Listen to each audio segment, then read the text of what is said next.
I am Vanessa, 34 years old, and a corporate forensic auditor. For years, I survived my family by keeping my distance and building my own successful life away from their toxicity.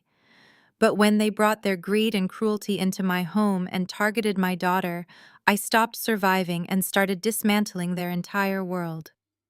Before I continue this story, let me know where you are watching from in the comments below.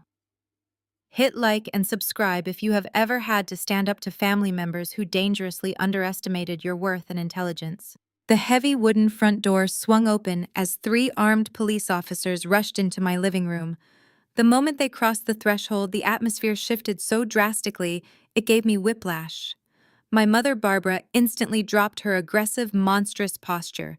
Like a seasoned actress flipping a switch, she crumpled onto the expensive leather sofa, burying her face in her hands and forcing loud, dramatic sobs. "Officers, thank God you are here!" Barbara cried out, her voice trembling with manufactured distress. She pointed a shaking finger at me. "My daughter is mentally unstable. She completely neglects my poor granddaughter. We just came over to check on the child because we were so worried about her safety. She has been having these paranoid episodes, and we did not know what else to do." The lead officer, a tall man with a stern expression, immediately lowered his weapon. The tension in his shoulders visibly relaxed as he processed my mother's performance. He held up a hand, gesturing for his partners to stand down, and turned to look at me with a mixture of suspicion and pity. He was treating this exactly how my mother wanted him to treat it, as a messy civil family dispute. "Ma'am, I need you to calm down and step back," the officer said to me, his tone patronizing. "If you are having a mental health crisis, we can get you some help, but you cannot be calling emergency services for family disagreements." Before I could even respond to the officer, heavy footsteps echoed on the staircase. My older sister Stephanie walked down into the living room. She had clearly tossed the crowbar somewhere out of sight, though her designer blouse was covered in a fine layer of wood dust from destroying my bedroom furniture. She crossed her arms, adopting a look of profound disappointment as she stood next to our weeping mother.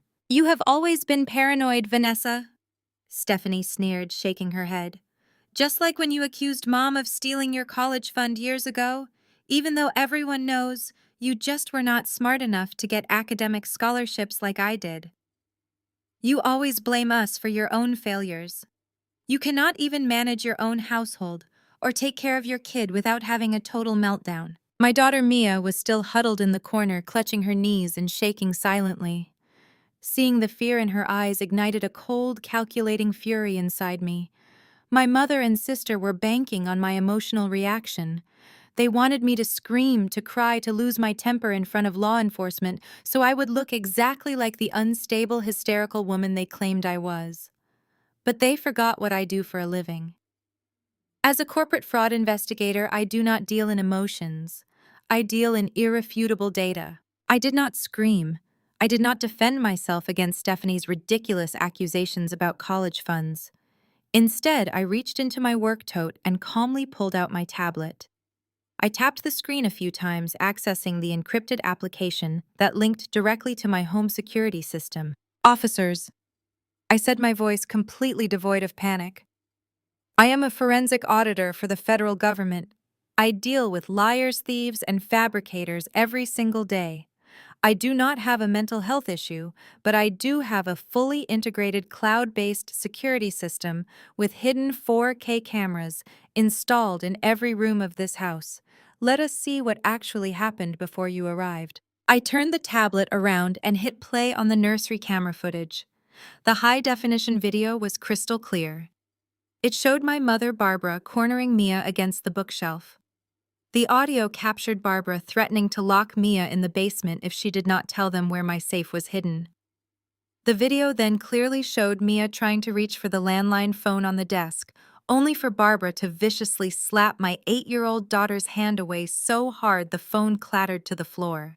The lead officer's face hardened instantly. He stopped looking at me with pity and turned a rigid, furious glare toward my mother. But I was not finished. I swiped to the next camera feed, this one located in my master bedroom. The screen displayed Stephanie violently swinging a heavy steel crowbar against my cherry wood cabinets, shattering the doors and tearing through my personal documents, tossing my tax returns and bank statements onto the floor in a desperate search for valuables and property deeds. The silence in the living room was absolute. My mother's fake crying stopped abruptly, leaving her sitting frozen on the sofa, with her mouth hanging open. Stephanie's smug, superior expression vanished, replaced by sheer, wide-eyed panic as she stared at the high-definition evidence of her felony in progress. "You are both under arrest," the lead officer announced, his voice booming through the room. Within seconds, the situation escalated. The officers moved in swiftly, grabbing my mother by the arms and pulling her off the sofa. Barbara began to shriek, a genuine sound of terror this time, demanding they let her go, and claiming it was all a misunderstanding. Another officer grabbed Stephanie, forcing her hands behind her back. The distinct metallic click of handcuffs snapping shut around my sister's wrists was the most satisfying sound I had heard in years. "You cannot do this," Stephanie yelled, struggling against the officer's grip as he marched her toward the front door. "We are family. This is my sister's house." "It stopped being family the moment you brought a crowbar into my home and laid a hand on my child," I replied coldly, pulling Mia into my arms and shielding her from their sight. As the officers dragged them down the front walkway toward the flashing lights of the police cruisers, Stephanie twisted her head around, her face red with rage and humiliation. She locked eyes with me, screaming at the top of her lungs. "You wait, Vanessa. You just wait. Terrence is going to take everything from you. He is going to get this house back because it belongs to me. You are nothing." I watched the police cars pull away, the red and blue lights fading down the quiet suburban street of Buckhead. I spent the next few hours comforting Mia, assuring her that those women would never be allowed to hurt her again. Once she finally fell asleep, I sat in my ruined bedroom, staring at the splintered wood and scattered documents. Stephanie's threat echoed in my mind. Terrence, her husband, was a flashy, wealthy, luxury real estate developer who managed a massive investment fund. He was arrogant, deeply manipulative, and had an unhealthy obsession with controlling our family dynamic. He was an African-American businessman who constantly leveraged his local power and wealth to bail Stephanie and my mother out of their endless toxic mistakes. I knew this arrest would not be the end of it. It was only the beginning of a war they had just declared on my doorstep. Hours later, long after midnight, I had to drive down to the local police precinct to file the formal statements and provide the digital copies of my security footage to the detectives. The night air was thick and humid as I walked out of the double-glass doors of the station, exhausted but resolute. As I approached my car in the dimly lit parking lot, a sleek black luxury SUV pulled up and blocked my path. The tinted window rolled down, and Terrence stepped out.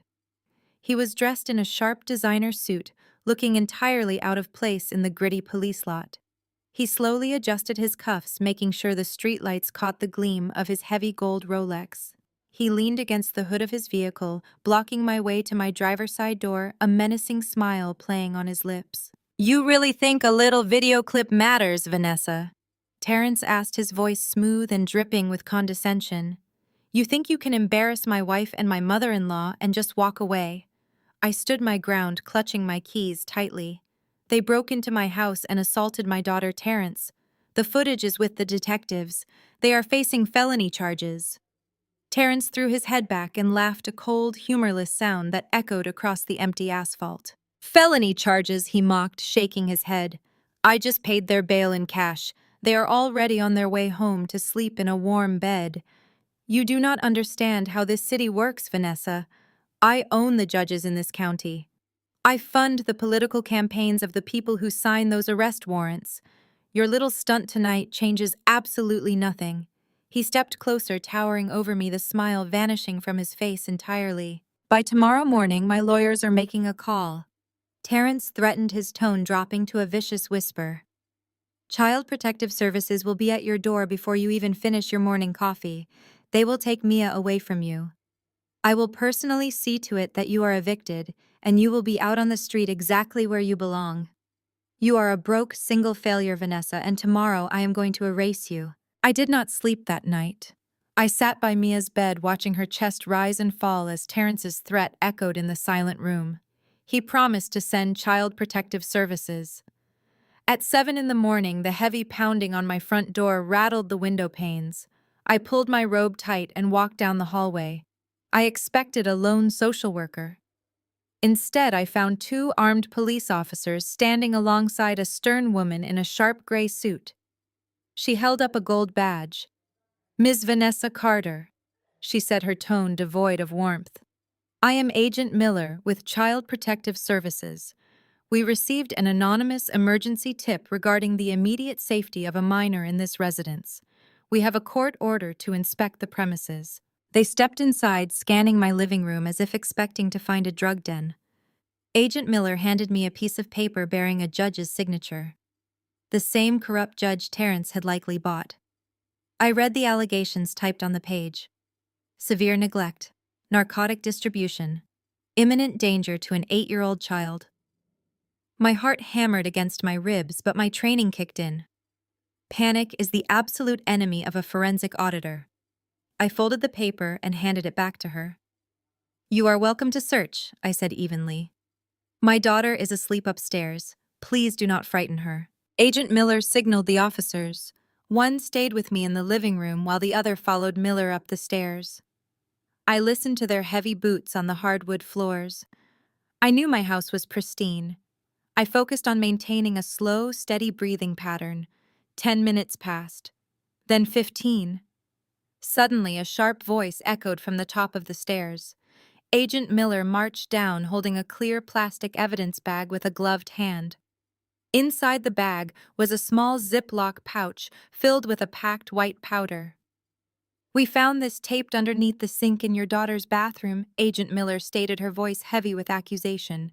"Care to explain why you are hiding narcotics where a child brushes her teeth?" The air in the room vanished. The police officer next to me stepped closer, his hand hovering over his handcuffs. "That does not belong to me," I said, keeping my hands perfectly still. "I have never seen that bag in my life."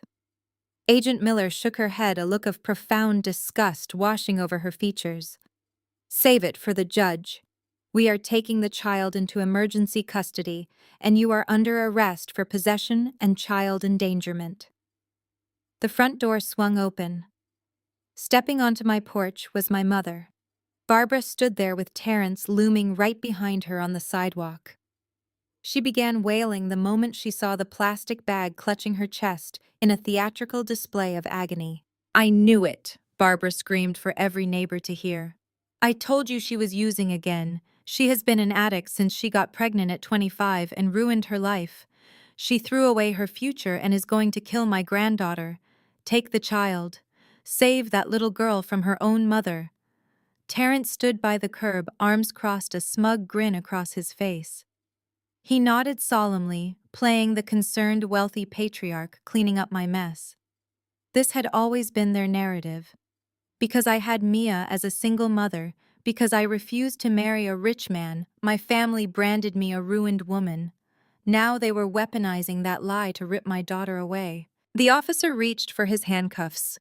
"Ma'am, turn around and place your hands behind your back." "Wait," I commanded. The absolute authority in my voice made the officer pause. I projected the exact tone I use when cornering a corrupt executive in an interrogation room. I turned to Agent Miller. "You said you found that taped under the sink in Mia's bathroom." "That is correct," Agent Miller replied cautiously. "Then you are going to want to look at my security logs before you make a false arrest and open this department up to a massive federal lawsuit," I said. I walked over to the kitchen island, the officer following closely behind me. I opened my laptop and woke up the screen. Terrence and Barbara stepped into the entryway, their confident expressions faltering as they watched me type. "What is she doing?" Terrence demanded. "Do not let her destroy evidence." "I am providing it," I replied without looking at him. I pulled up the administrative dashboard for my home network. As a corporate fraud investigator, my home security goes far beyond simple cameras. Every single door in this house is equipped with hidden IP-based magnetic contact sensors. They record a digital timestamp every time a door is opened or closed, accurate to the millisecond. I turned the laptop screen so Agent Miller and the officers could see it clearly. I leave for work at 7 in the morning and return at 6 in the evening, I explained. During the day, the house is empty. Mia is at school. Now let us look at the sensor log for Mia's bathroom, the exact location where you just found those supposed drugs. Agent Miller leaned in her brow, furrowing. The logs show that Mia's bathroom door remained closed all day yesterday, I continued. Until exactly 4:12 in the afternoon. It was opened for exactly 3 minutes and 40 seconds, then closed again. I was at my corporate office downtown, which I can prove with my badge swipe records. Mia was at her after-school program. The police officer frowned. Then who opened the door? I smiled coldly and tapped another key, bringing up the synced camera footage from the upstairs hallway. The video buffered for a second before playing. It showed my mother Barbara sneaking down the hallway at exactly 4:12 yesterday afternoon. She was wearing the exact same outfit she had been arrested in yesterday. She looked around nervously, pulled a small plastic bag from her purse, and ducked into Mia's bathroom. 3 minutes later, she emerged empty-handed, a self-satisfied smirk on her face. Barbara let out a sharp gasp and stumbled backward, colliding with Terrence. "That is a fake video!" Barbara shrieked, her voice cracking in panic. "She doctored that. She is a computer hacker." Agent Miller looked from the screen to Barbara, the pieces rapidly falling into place. The social worker's expression shifted from professional detachment to absolute icy fury. I turned to the police officer. "I highly recommend you take that bag directly to the lab and dust it for fingerprints. I am willing to bet my entire career, my house, and my custody of my daughter that the only fingerprints on that tape and that plastic bag belong to the woman screaming on my porch. She planted it during her illegal break-in yesterday." The silence that followed was suffocating. Terrence's smug grin vanished. His jaw clenched tight. He had underestimated me. He did not realize he was dealing with a woman who dissects multi-million-dollar financial frauds for a living. Agent Miller turned slowly to face my mother. Her voice was dangerously quiet. "Ma'am, filing a false report with Child Protective Services is a serious crime. Planting narcotics in a child's environment is a felony." "I did not do it," Barbara stammered, backing away toward the lawn. "Terrence, tell them she is lying." But Terrence was already backing away, throwing his hands up in defensive surrender. He was a master of self-preservation. "I have nothing to do with this," Terrence said quickly, stepping off the porch and heading straight for his SUV. "You are on your own, Barbara." He climbed into his car and sped away, leaving my mother standing alone on the sidewalk as the police advanced toward her. Agent Miller apologized to me, promising that Barbara would face new charges before the day was over. I closed the door, locking the deadbolt, and let out a shaky breath. I went upstairs and gently woke Mia, who was completely unaware of the nightmare that had just unfolded. We got dressed and drove to her favorite diner down the road. The morning sun was shining, and sitting in that booth watching Mia pour syrup over her pancakes, I felt a surge of triumph. I had protected my child. Terrence's corrupt connections could not beat hard digital evidence. When the waitress brought the check, I smiled and handed over my primary debit card. I watched her walk over to the register, swipe the card, and frown. She tried it again, then a third time. The waitress walked back to our booth looking uncomfortable. "I am so sorry, ma'am," she said softly. "Your card is declining. It says contact your financial institution immediately." My heart skipped a beat. I had just gotten paid 2 days ago. I pulled out my secondary credit card and handed it to her. "Try this one, please." She walked back to the register. A minute later, she returned, shaking her head. "Declined again, ma'am." A cold dread washed over me. I pulled out my phone and quickly logged into my banking app. The screen loaded, displaying a glaring red banner across the top. "Account frozen by court order. Available balance $0." I frantically tapped on the alert, pulling up the detailed notification. It was a legal hold placed on all my accounts, checking savings, even emergency credit lines. The hold was initiated by a wealth management firm, Apex Luxury Developments, Terrence's company. He had not retreated when he drove away.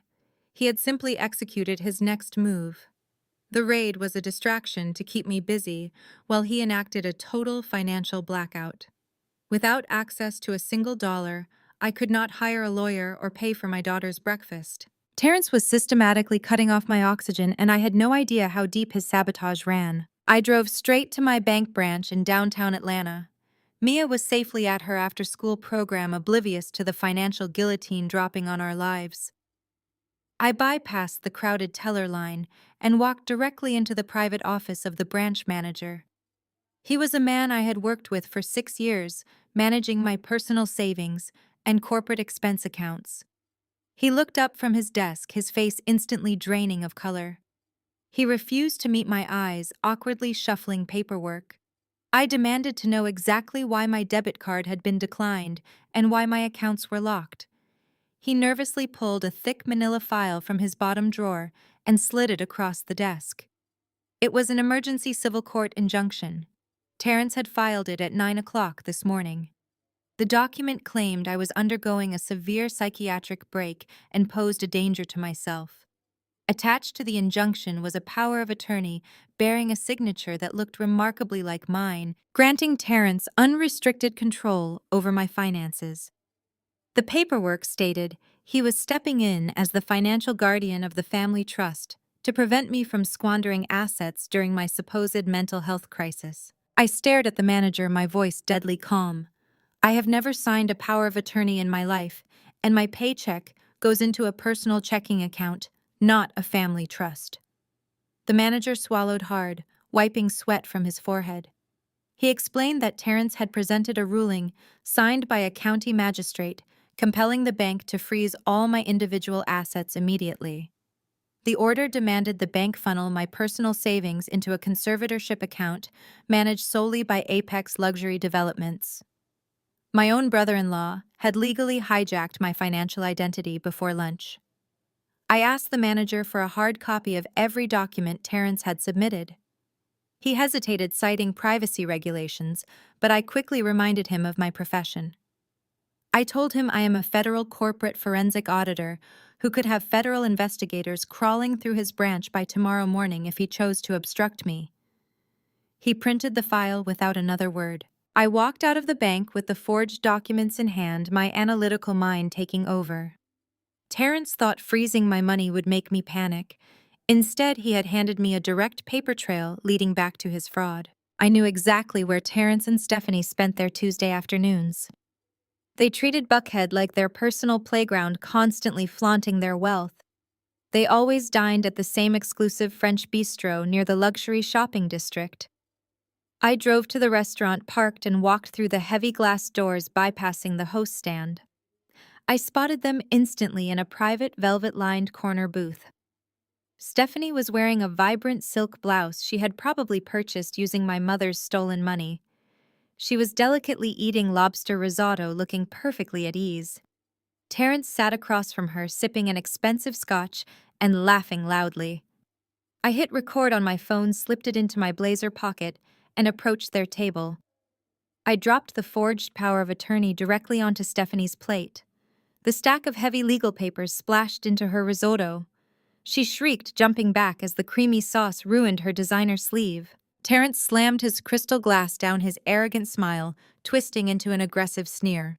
I asked them how they managed to forge a federal document without triggering a bank fraud alert. Stephanie grabbed a linen napkin and wiped her sleeve, her initial shock rapidly turning into a vicious, triumphant laugh.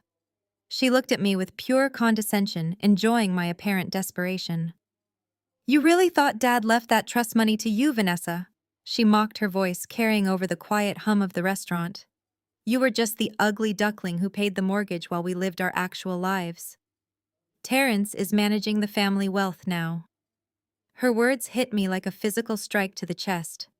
My late father had always been incredibly private about his finances, but I had long suspected he left something substantial behind. Stephanie's cruel gloating just confirmed my deepest suspicions. My father had created a secret trust specifically for me, and my family had completely hijacked it years ago. They manipulated me into paying the suburban mortgage with my corporate salary while they lived lavishly on the money my father intended for my daughter and me. Terrence leaned back in his leather booth, oozing absolute arrogance.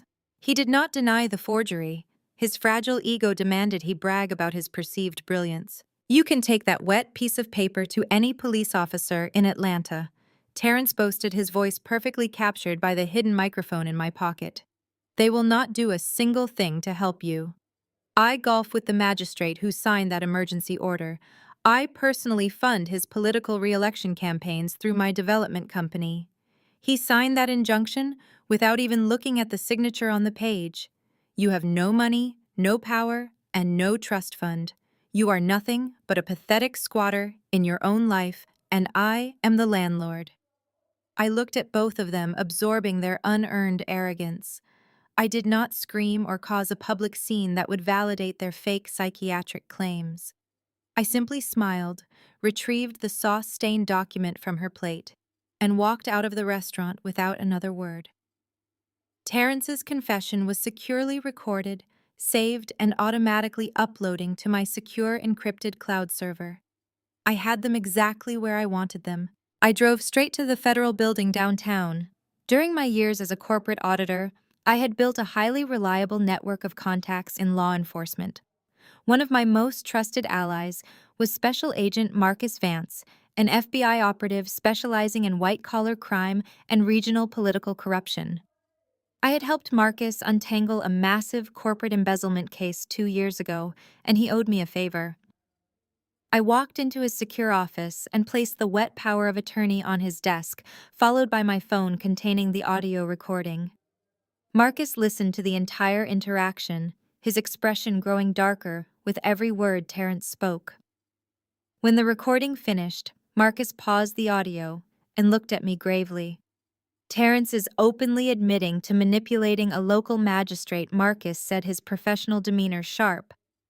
"But proving a local judge is actively corrupt takes months of federal wiretaps and extensive surveillance. We need to attack the obvious forgery first to get your funds released." Marcus took the document and ran the details through the secure federal database. He carefully analyzed the digital notary stamp printed at the bottom of the signature page. Within 10 minutes, Marcus found the fatal flaw in Terrence's grand plan. The notary public who supposedly witnessed my signature had been permanently stripped of their professional license 3 years ago for participating in commercial real estate fraud. Terrence had not just forged my name. He had used a disgraced illegal notary to validate the fraudulent document. Marcus printed the federal records proving the notary seal was completely invalid. "This gives you the precise legal ammunition you need to destroy his injunction in civil court," Marcus explained, handing me the file. "But Vanessa, you need to be extremely careful going forward.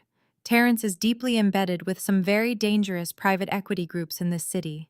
If he is brazen enough to hijack a family trust and casually bribe a sitting magistrate, he is likely moving much larger sums of illegal money behind the scenes.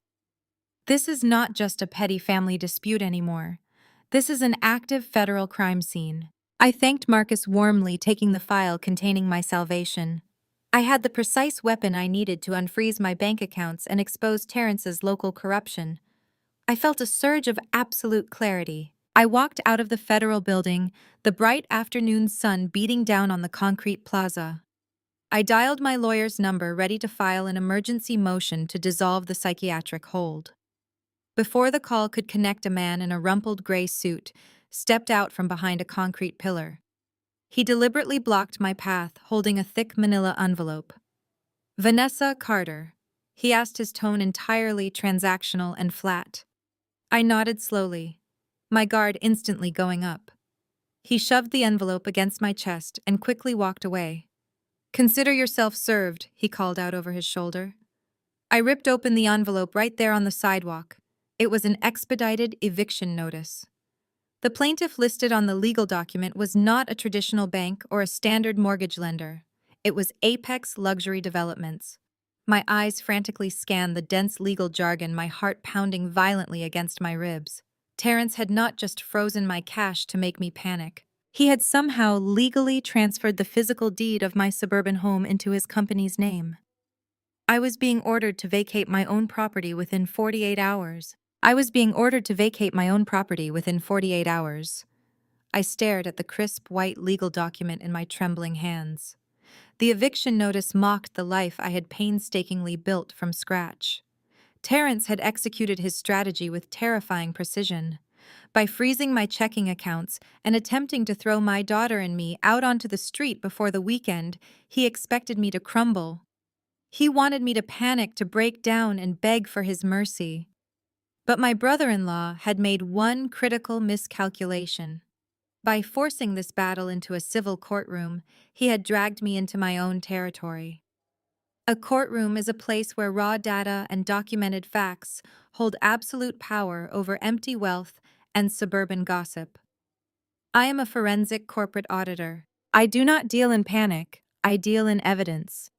I walked into the Fulton County Civil Court early the next morning wearing my sharpest tailored navy suit. The fluorescent lights overhead buzzed with a sterile and unforgiving energy. Across the center aisle sat Terrence, Stephanie, and my mother, Barbara. They looked like they were attending a high society charity brunch rather than an emergency eviction hearing. Stephanie wore a smug and self-satisfied smile, whispering constantly into Terrence's ear while he casually checked his heavy gold luxury watch. My mother sat with her hands folded perfectly in her lap. She wore a modest and conservative dress chosen specifically to project the image of a heartbroken, caring matriarch. They had hired a high-powered corporate litigator. The man wore a custom suit that probably cost more than my first car. I had no lawyer. With my accounts entirely frozen, I was forced to represent myself pro se. But as I took my seat at the defense table, I felt a deep sense of calm wash over me. The judge, a stern-looking woman named Abernathy, called the case to order. Terrence's lawyer immediately took the floor. He paced dramatically in front of the bench, painting a tragic and entirely fabricated picture of a wealthy family, desperately trying to save a valuable property from a highly destructive relative. He called Barbara to the witness stand. My mother stood up and walked to the witness box with a slow, trembling gait. She placed her hand on the Bible, swore a solemn oath to tell the whole truth, and immediately began to lie with breathtaking conviction. "Your Honor," Barbara said, her voice shaking perfectly. She pressed a white tissue to her dry eyes. "I bought that house for Vanessa because she is my daughter, and I love her deeply. We just wanted her to have a safe place to raise my poor granddaughter. But Vanessa has struggled with severe addiction since she got pregnant at 25. She ruined her own life. We have tried everything to help her, but she is completely out of control. She is actively destroying the property." Terrence had to step in as the guardian of our family trust to protect the asset before she burns it to the ground. "She is a terrible danger to the neighborhood and to herself. Please, Your Honor, we just want to salvage what is left of our family investments." I watched the judge's face soften with genuine sympathy. My mother was a master manipulator. She weaponized my status as a single mother to fit a prejudiced narrative of failure. Stephanie nodded emphatically from the gallery, playing the role of the supportive and stable sister. Terrence just smirked, entirely confident that his purchased reality was about to become legal fact. It was my turn to cross-examine the witness. I stood up, walked directly to the podium, and looked my mother straight in the eye. I did not ask her a single question. I simply turned to the judge and requested permission to take the stand to present my defense. Judge Abernathy granted the request. As soon as I sat down in the witness chair, Terrence's expensive lawyer went on the aggressive attack. Ms. Carter, the lawyer, began pacing aggressively in front of my chair. "Your mother just testified about your incredibly long history of instability. Is it not true that you dropped out of your master's degree program because you simply could not handle the academic pressure? Is it not true that you suffered a severe mental breakdown and required your sister Stephanie to financially support you for over a year?" He gestured dramatically toward Stephanie, who looked down with an expression of feigned modesty. "You have a highly documented history of failing to meet your basic adult obligations, making you entirely unfit to manage a property of this value." I gripped the edges of the witness stand. The polished wood felt cool beneath my palms.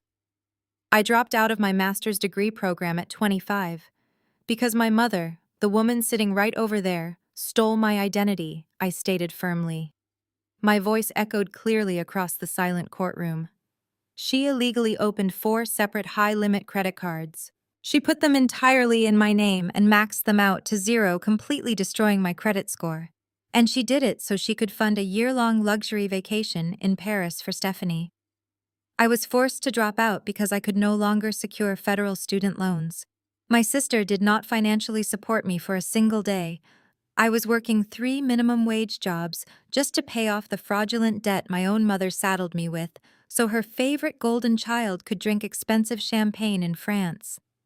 The lawyer opened his mouth to shout an objection, but I was already pulling a thick, meticulously indexed binder from my leather work tote bag. "I am a certified corporate fraud examiner, Your Honor," I said, addressing Judge Abernathy directly. "I do not deal in emotional family narratives or neighborhood gossip. I deal strictly in forensic accounting. My mother claims she bought the house for me. My brother-in-law claims I am squandering a valuable asset belonging to a family trust. Both of those statements are perjurious lies." I handed the heavy binder to the bailiff, who passed it up to the high bench.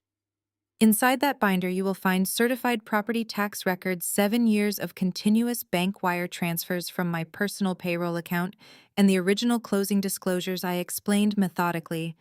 "I bought that suburban house with my own hard-earned money.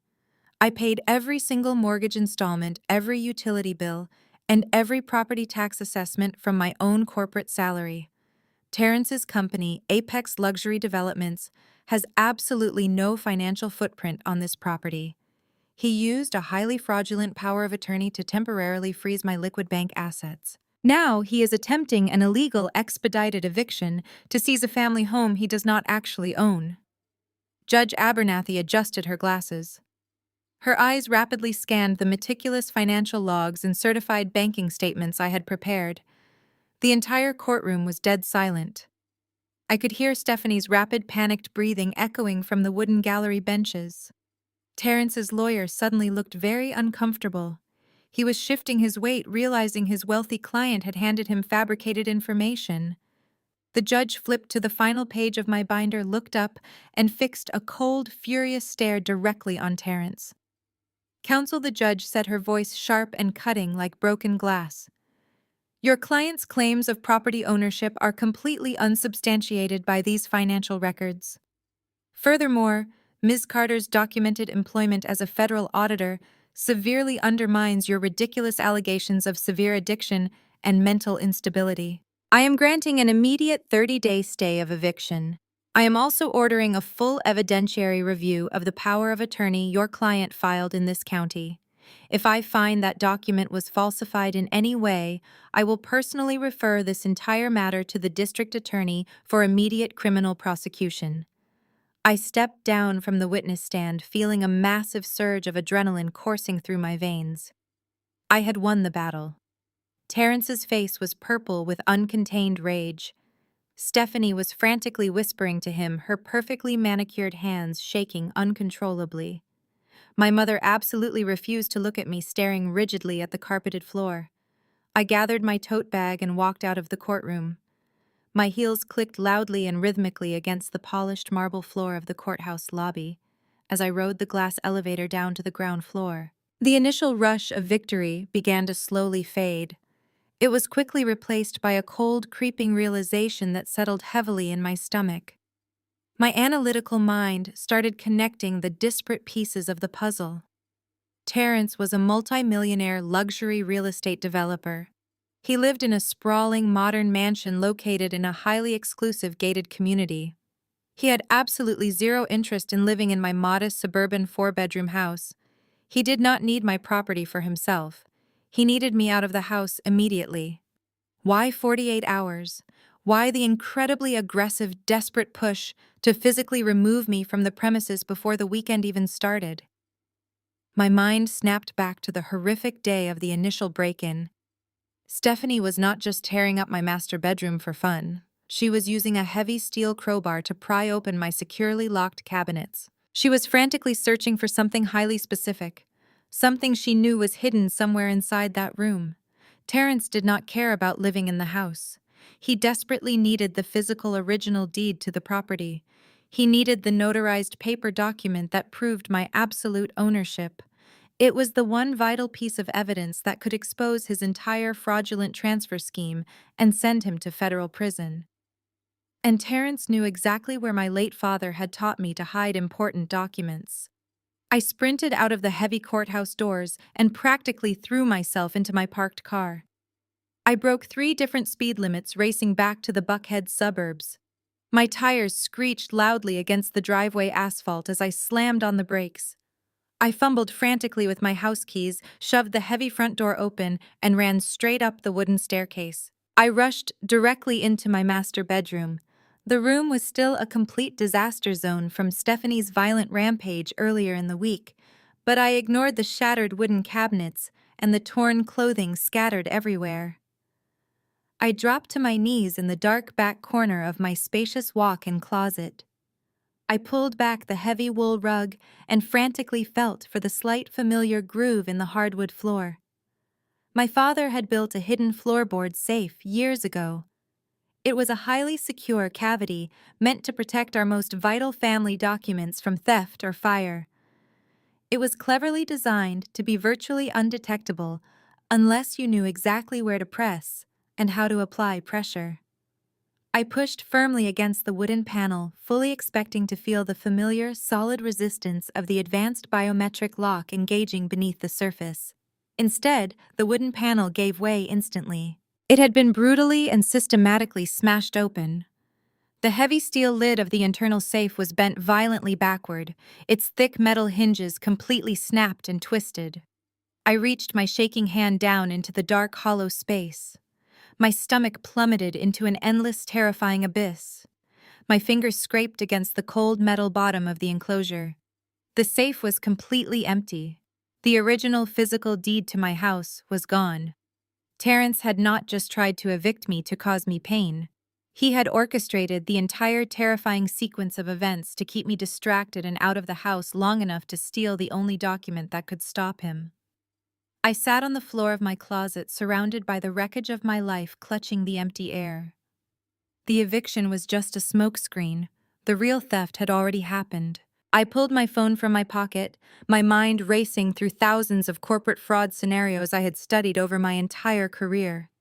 Terrence now possessed the physical deed. With his forged power of attorney and his deeply corrupt connections to local magistrates and shady private equity firms, he could easily transfer the property entirely out of my name and leverage it for millions of dollars in untraceable cash. My home, my sanctuary, my daughter's only source of absolute security had been legally stolen right out from under my feet while I was busy fighting a fake eviction notice in civil court. I slowly stood up, brushing the dust from my tailored suit pants. I was no longer just fighting for custody or my bank accounts. I was fighting against a massive, coordinated financial syndicate. I had to follow the money no matter where it led. I stood up from the floor of my ruined closet, the dust of the smashed floorboard safe still clinging to my suit pants. I did not waste time shedding tears over the stolen deed. Emotion clouds judgment, and right now I needed absolute surgical precision.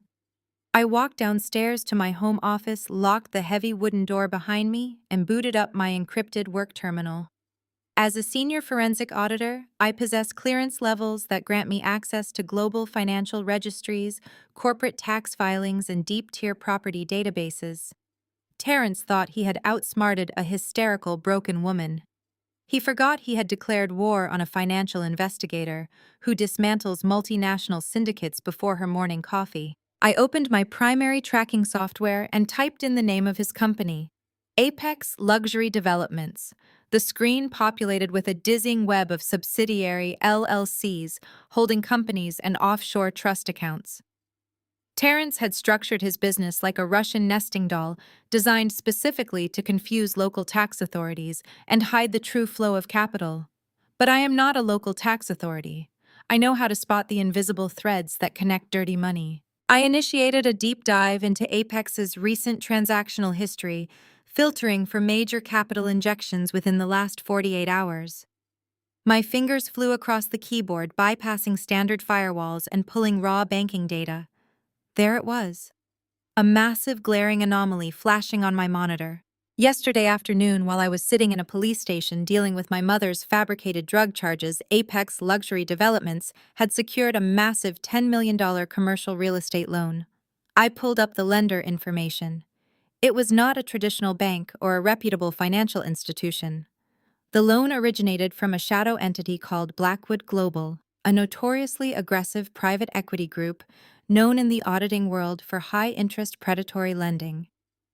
They were the kind of lenders who did not ask questions provided you handed over hard, tangible assets to secure the debt. I dug into the loan's collateral schedule. My breath caught in my throat.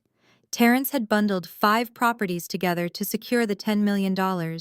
4 of them were empty, overvalued dirt lots he had purchased years ago.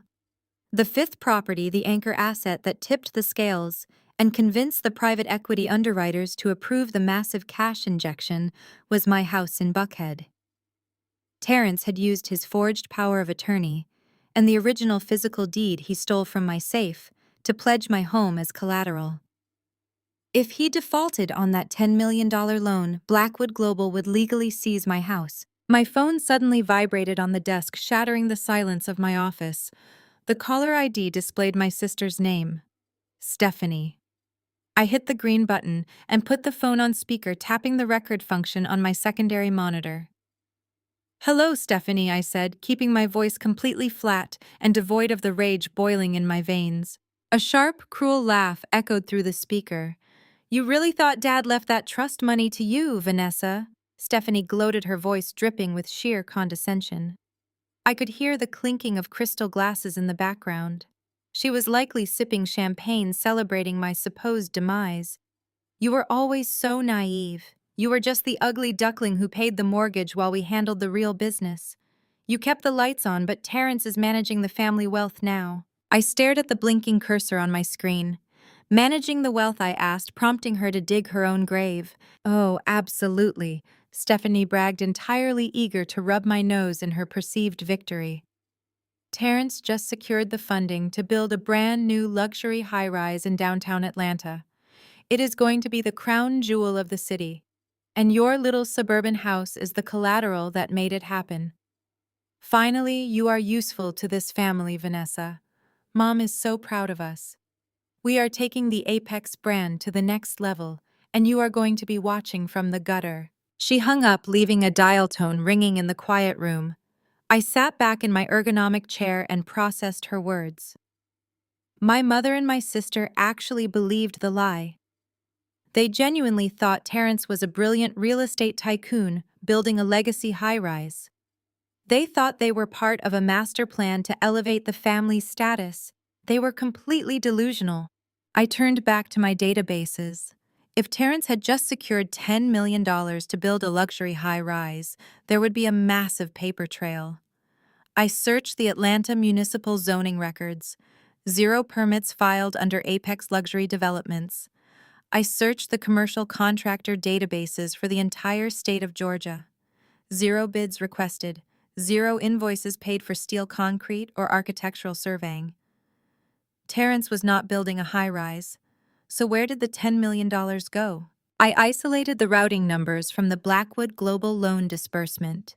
The money had hit Terrence's primary corporate account at 8 in the morning. By 9:15, it had been fragmented into 40 different transactions. I followed the digital breadcrumbs, tracing the outbound wire transfers. The truth of Terrence's empire began to unfold on my screen in stark, terrifying clarity. $2 million went directly to offshore accounts registered in the Cayman Islands and the Isle of Man, securely hidden behind impenetrable banking secrecy laws. Another $1 million went to a private wealth management firm in Switzerland. Terrence was heavily skimming the loan for his personal getaway fund, but the remaining $7 million was the most damning. I tracked the routing numbers to a dozen different domestic accounts. I cross-referenced those account holders with Apex's historical business filings. My blood ran cold. The recipients of the $7 million were earlier investors who had given Terrence money 3 years ago for a completely different luxury condominium project. A project that, according to satellite imagery, was currently nothing but an abandoned, weed-infested dirt lot. Terrence was not a real estate developer. He was a fraud. He was running a massive textbook Ponzi scheme. He was using the fresh $10 million loans secured by my stolen house deed to pay off furious earlier investors who were likely demanding their money back. He was desperately plugging holes in a sinking ship, shifting millions of dollars around just to keep the entire fraudulent enterprise from imploding. My mother and sister were not sitting on top of a wealthy empire. They were strapped to a financial time bomb, and Terrence had just used my name to light the fuse. I had everything I needed. I had the fraudulent transfer logs, the offshore routing numbers, and the proof of the Ponzi scheme. I reached for my encrypted flash drive, plugging it into the secure port on my workstation. I initiated a mass download of the entire financial dossier. This evidence would not only get my house back, it would send Terrence to federal prison for decades. The progress bar appeared on my screen, 10%, 20%. Suddenly, my computer monitor flickered. The progress bar froze at 34%. A harsh, static buzz erupted from my computer speakers. The screen glitched, flashing violently between bright white and pitch black. I hammered the escape key, trying to force the download to complete, but the keyboard was completely unresponsive. A large blood-red error message materialized across the center of the monitor. Critical security breach, terminal locked. Before I could even process the warning, the screen went entirely black. My remote access to the corporate server was instantly severed. My work cell phone rang, jarring me out of my shock. I looked at the caller ID. It was Arthur Vance, the global director of auditing for my firm. He never called personal cell phones unless it was a catastrophic emergency. I picked up the phone. "Arthur, my terminal just locked me out," I said quickly. "I am in the middle of tracking a massive financial fraud." "Vanessa, you need to come to the downtown office immediately," Arthur said. His voice was completely devoid of its usual warmth. It was cold, rigid, and entirely professional. "Bring your company laptop, your security badge, and your keycard." "Arthur, what is going on?" I demanded, a cold sweat breaking out on the back of my neck. "Just get here," he commanded, and the line went dead. I grabbed my dead laptop, shoved it into my bag, and raced out of the house. The drive into downtown Atlanta was an agonizing blur. My mind raced through the possibilities. Had Terrence anticipated my audit? Had he somehow tracked my IP address when I breached his corporate network? I pulled into the underground parking garage of my corporate headquarters. I took the express elevator to the 42nd floor. The doors slid open to the executive suite. When I walked into Arthur's expansive corner office, I stopped dead in my tracks. Arthur was not sitting behind his desk. He was standing by the floor-to-ceiling windows, his arms crossed tightly over his chest. Sitting in the leather guest chairs were two stern-looking men in dark suits. They were corporate security officers. "Sit down," Vanessa, Arthur ordered, pointing to the empty chair in the center of the room. I did not sit. "Arthur, I have uncovered a massive Ponzi scheme involving $10 million in fraudulent loans," I said, my voice urgent. "Apex Luxury Developments is using stolen assets to leverage private equity capital." Arthur held up his hand, silencing me instantly. He picked up a thick bound report from his desk and tossed it onto the glass table. It hit the surface with a heavy thud. 30 minutes ago, our internal cybersecurity team detected a massive unauthorized data extraction originating from your secure home terminal. Arthur said, his eyes narrowing with deep disappointment. "You bypassed our internal firewalls and illegally downloaded proprietary algorithms, confidential client lists, and classified financial forecasting models belonging to our largest corporate competitors." I stared at him in utter disbelief. "I did not download any client data," I shot back. "I was pulling public tax records and banking routing numbers for a personal fraud investigation." Arthur shook his head and opened the report. He turned the document toward me. "The digital logs are irrefutable, Vanessa. The logs show that you systematically packaged highly classified corporate secrets and routed them to an external encrypted server flagged for corporate espionage. The server is registered to a rival auditing firm in London. My stomach violently dropped. Terrence had not just blocked my access. He had weaponized his dark web connections to launch a sophisticated cyber attack against my workstation while I was distracted by the Ponzi scheme data. He had planted highly illegal fabricated evidence of corporate espionage directly onto my hard drive to utterly destroy my credibility. "You are a forensic auditor," Vanessa Arthur said, his voice laced with disgust. "You know exactly how this looks. We have notified the federal authorities. Effective immediately, your employment here is terminated. Hand over your badge." I stood frozen in the executive office.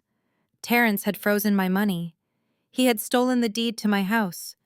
And now he had expertly framed me for a federal cybercrime, stripping away the very career I needed to fight back. I was entirely cut off from the system, and Terrence was closing in for the kill. Two burly security guards flanked my chair, their expressions entirely blank. I did not argue or plead with Arthur. Pleading is what guilty people do when they are caught. Instead, I calmly reached into my blazer pocket, unclipped my corporate badge, and placed it on the glass table. The metallic click echoed loudly in the tense silence of the executive suite. I stood up, smoothing the wrinkles from my skirt, and walked toward the heavy oak doors. The guards fell into step right behind me. The walk from the 42nd floor down to the lobby was a highly orchestrated parade of professional humiliation. We marched past rows of glass-walled cubicles, where junior analysts and senior directors alike stopped typing to watch me leave. These were people I had mentored, people I had helped secure promotions, now staring at me with a mixture of shock and suspicion. Arthur had clearly already sent out the internal memo. In the corporate auditing world, an accusation of espionage is a death sentence. It is a permanent black mark that ensures you will never touch a financial ledger again. But as the elevator doors slid shut, sealing me inside with the silent guards, I did not feel defeated. I felt a cold, calculating hyper-awareness settling over my mind. The heavy glass doors of the lobby parted, pushing me out into the stifling, humid afternoon heat of downtown Atlanta. The guards stopped at the threshold, watching me walk down the concrete steps toward the busy street. Before I could even reach the crosswalk, a sleek, jet-black Porsche Panamera pulled up aggressively to the curb, its tires screeching against the pavement. The passenger window hummed down, revealing Terrence sitting in the driver's seat.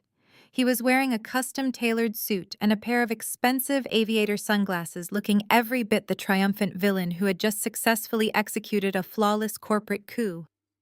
He killed the engine, leaning across the center console to get a better look at my empty hands and missing badge. "Without your job, you cannot pay a lawyer," Vanessa Terrence gloated, his voice loud enough to turn the heads of passing pedestrians. His tone was laced with a venomous, absolute satisfaction. "You cannot fight a civil eviction without capital. You cannot challenge a family trust without a retainer. The house is mine. The trust is mine. Your entire independent little life is over. You are done. You are going to pack up your kid and get out of my property by tomorrow morning, or I will have the sheriff throw your belongings onto the front lawn." I stopped walking and turned to face the car.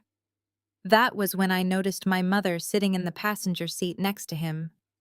Barbara leaned forward, her face twisted into a mask of bitter, vindictive triumph.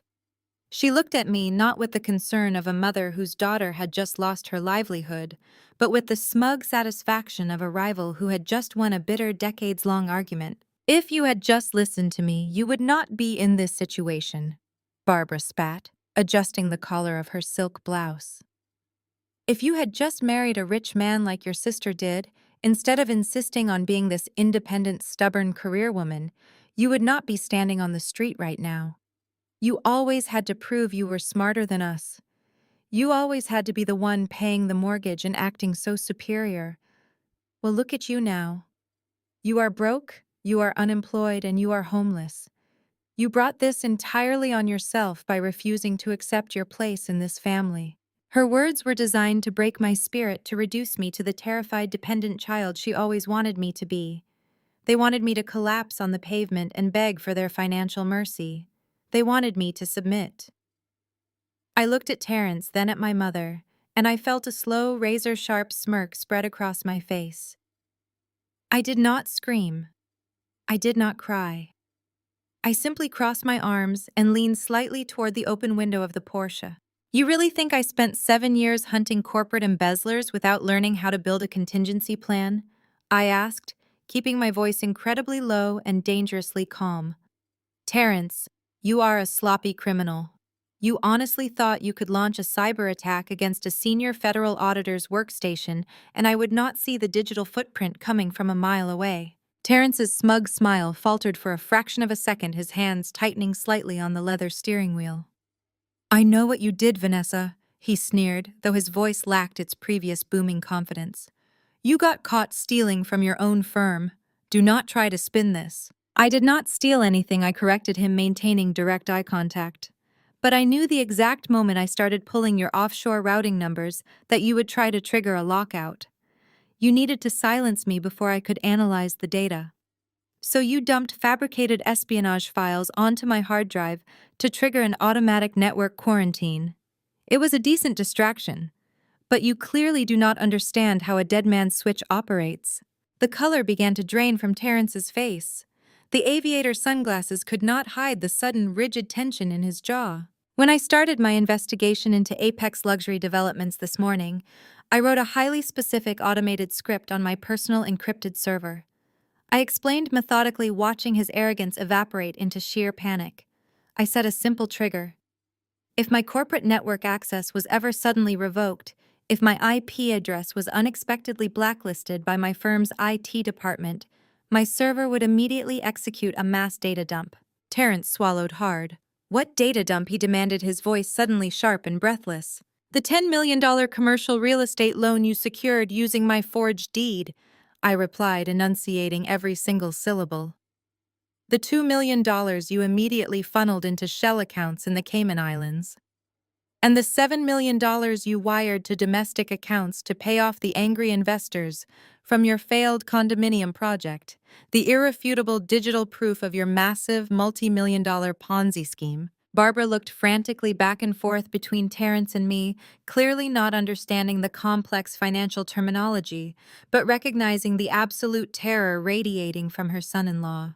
The moment Arthur locked my terminal and fired me, my dead man's switch activated, I continued, my voice echoing with total finality.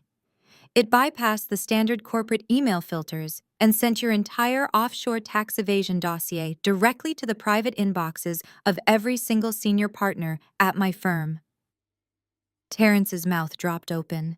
He reached frantically for his cell phone in the cup holder, his hands shaking so violently he nearly dropped the device. Do you know the best part, Terrence? I asked, leaning even closer. You are a client of Preston and Shaw. You use my firm's wealth management division to handle your legitimate domestic construction accounts. Right now, at this exact second, a board of highly aggressive financial partners is sitting in a conference room upstairs, looking at irrefutable evidence that one of their own clients is actively using their prestigious firm to launder stolen money. You did not just frame me. You accidentally exposed your entire criminal syndicate to a building full of federal auditors. Right on cue, Terrence's cell phone began to vibrate violently against the center console. The caller ID flashed on the screen. It was Arthur Vance. Terrence stared at the ringing phone as if it were a live grenade. He was completely paralyzed. His entire fake empire was collapsing in real time, and he had pulled the trigger himself. You are going to federal prison, Terrence, I stated coldly. And I am going to make sure they seize every single asset you possess to pay back those investors. I stepped back from the car, watching my mother's face contort in absolute horror as she finally realized that her golden goose was entirely cooked. I turned my back on them and began walking down the busy sidewalk, feeling an incredible surge of vindication. I had lost my job, but I had successfully destroyed the man who tried to destroy my life. I needed to get back to my car, call my lawyer, and file the emergency injunction to reverse the eviction using the newly uncovered Ponzi scheme data. My mind was rapidly formulating a flawless legal strategy as I navigated the crowded street.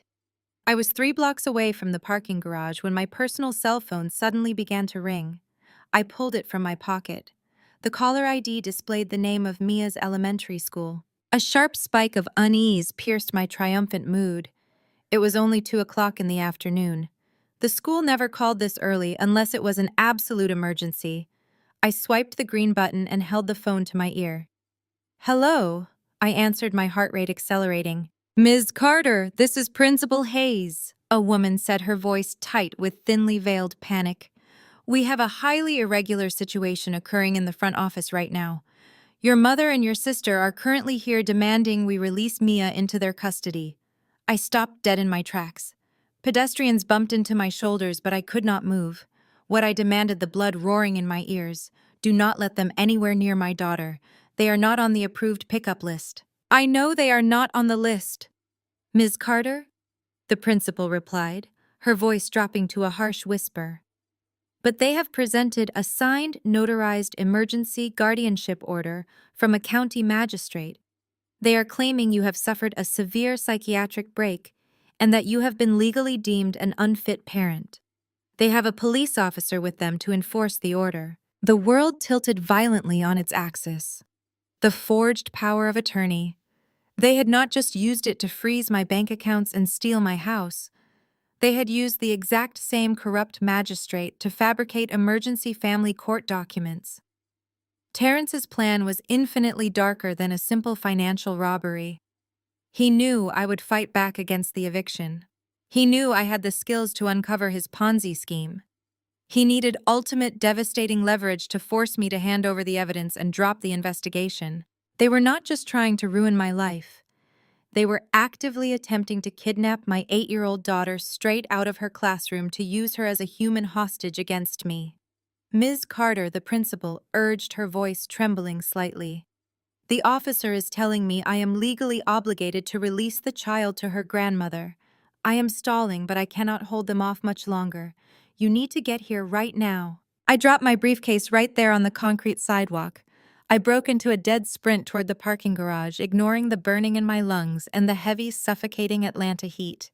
They had taken my money, they had taken my career, and they had tried to take my home. I handled all of it with cold, calculated precision. But the moment they targeted my child, they crossed a line that could never be uncrossed. I was no longer a corporate auditor gathering evidence. I was a mother, and I was going to tear their entire world apart to get my daughter back. I slammed my car into gear and tore out of the underground parking garage. The drive to Mia's elementary school usually took 20 minutes in midday Atlanta traffic. I made it in 9. My hands gripped the steering wheel so tightly my knuckles turned white. My mind was a chaotic storm of rage and cold logic. Terrence knew he could not walk into a school and demand a child he had no biological connection to, so he sent the 2 women who shared my bloodline to execute his kidnapping. They were using a forged emergency guardianship order, likely signed by the same corrupt magistrate who had authorized the freeze on my bank accounts and the eviction notice for my home. But Terrence and his accomplices had made a fatal error. They assumed I was just reacting to their attacks. They did not realize I had been preparing for this exact escalation since the night they brought a crowbar into my home. I swerved into the school's circular driveway, abandoned my car in the fire lane, and left the hazard lights flashing. I sprinted up the concrete steps and shoved through the double-glass doors of the main entrance. I could hear the shrill sound of my sister Stephanie screaming from down the hallway. I bypassed the receptionist and marched directly toward the principal's suite. The heavy oak door was wide open. I stepped into the doorway and took in the terrifying scene. Principal Hayes was physically standing between my mother and the door to her private inner office. Inside that smaller room, I could see my daughter. Mia was huddled in the corner, clutching her backpack to her chest, her eyes wide with terror. Standing next to Principal Hayes was a local beat cop holding a stack of legal papers. My mother, Barbara, was putting on the performance of a lifetime. She was weeping loudly and begging the officer to intervene. "My daughter is having a severe psychotic break," Barbara wailed, pointing a shaking finger at the ceiling. She is dangerous. We have the emergency guardianship papers signed by a judge. You have to let us take that little girl. You are legally required to hand her over to us. Stephanie was standing right behind Barbara, her face flushed with aggressive impatience. Stop stalling and get out of the way! Stephanie snarled at Principal Hayes. We have a court order. If you do not step aside right now, Terrence's lawyers will sue this entire school district into bankruptcy. The police officer shifted his weight and looked at the principal. Ma'am, he said hesitantly. The paperwork appears to be in order. The magistrate signed the emergency transfer of guardianship this morning. I am afraid I have to enforce the order and remove the child. You are not taking my daughter anywhere, I announced, stepping fully into the room. The entire office froze. Principal Hayes let out a massive sigh of relief. The police officer turned his hand, dropping to his utility belt. My mother's fake theatrical tears stopped instantly. The weeping vanished, replaced by a cold glare. Stephanie's jaw dropped. She clearly expected me to be trapped downtown, locked in a sterile interrogation room at my former firm, entirely neutralized by Terrence's fake corporate espionage charges. They never anticipated I would make it to the school this fast. How are you even here? Stephanie blurted out. You are a criminal. I ignored my sister completely and walked straight up to the local police officer. Officer, I said, maintaining direct eye contact. The document you are holding is a fraudulent magistrate order procured through a corrupt ex parte filing. It is entirely invalid. Stephanie let out a loud, mocking laugh, stepping around our mother to get closer to me. Listen to her. Stephanie scoffed. She is completely delusional. She just got fired for stealing corporate secrets, and now she thinks she is above the law. Grab the kid, Mom. Stephanie suddenly lunged forward, attempting to physically shove past Principal Hayes to get to the inner office door where Mia was hiding. I stepped directly into her path, blocking her with my own body. Stephanie collided with me, grabbing aggressively at my shoulders. Move out of my way, Vanessa, she screamed. You are unfit. You have always been unfit. I shoved her hands off my jacket, pushing her backward with significant force. Do not ever lay a hand on me or my child again, I warned. Stephanie stumbled back, but her rage only escalated. She threw her hands up, pacing the office like a caged animal. I am the stable one, Stephanie screamed, her voice echoing down the school hallway. I have always been the stable one. You were just a pathetic mistake. Dad knew it. He always knew you were a complete fraud, which is exactly why he was not even your real father anyway. The words hit the room like a live grenade. The absolute silence that followed was deafening. The police officer stared at her in complete and utter shock. Principal Hayes gasped. I stood frozen, the air knocked out of my lungs. My mind reeled, trying to process what she had just weaponized against me. My father, the man whose secret trust fund I was fighting to reclaim, was not my biological father. Stephanie looked at me, a triumphant smile spreading across her face. She saw the shock in my eyes and reveled in it. That is right, Vanessa, she spat out. Mom had a little secret before she married him. You do not even share our blood. You are a literal nobody. Terrence knows everything. He found the medical records in the safe. You have absolutely no legal right to call yourself part of this family. The ground felt like it was crumbling beneath my feet, but I refused to let them see me break. I am a corporate forensic auditor. I rely on hard data, not emotional terrorism. I forced the sudden, agonizing revelation about my parentage into a locked box in the back of my mind. I would deal with that trauma later. Right now, I had to secure my daughter. I reached into my tote bag and pulled out a thick legal document featuring a prominent federal seal. I turned away from my triumphant sister and handed the document directly to the police officer. I am not going to argue about family genetics with a woman who relies on forged local magistrate orders, I said evenly. Officer, please read the first page of that document. The officer frowned, looking down at the paperwork. His eyes widened as he scanned the heavy black text. What you are holding is a federally mandated permanent restraining order, I explained, my voice echoing with total authority. I secured it quietly in federal court 2 days ago, immediately following the incident, where these two women brought a crowbar into my home and assaulted my daughter. Because my job involves federal financial oversight, the judge expedited the protective order based on physical threats to a federal employee's family. The officer looked up, his face pale. "This is a federal injunction," he muttered. I nodded. "Yes. It explicitly bars Barbara Carter and Stephanie Blackwood from coming within 500 feet of myself or my daughter, Mia Carter. It completely supersedes any localized county-level emergency guardianship order they handed you today. By entering this school and attempting to physically grab my child, they have both violated a federal protective mandate. You are holding the proof in your hands." The officer immediately unclipped his radio. He signaled the school security guard, who was standing nervously by the door. "Detain them both," the officer commanded. "I need backup units to this location for a double arrest on a federal restraining order violation." My mother screamed as the security guard grabbed her arm. Stephanie tried to run, but the officer grabbed her designer trench coat, spinning her around and slamming her hands against the wall. The distinct heavy metallic click of police handcuffs echoed sharply through the quiet room.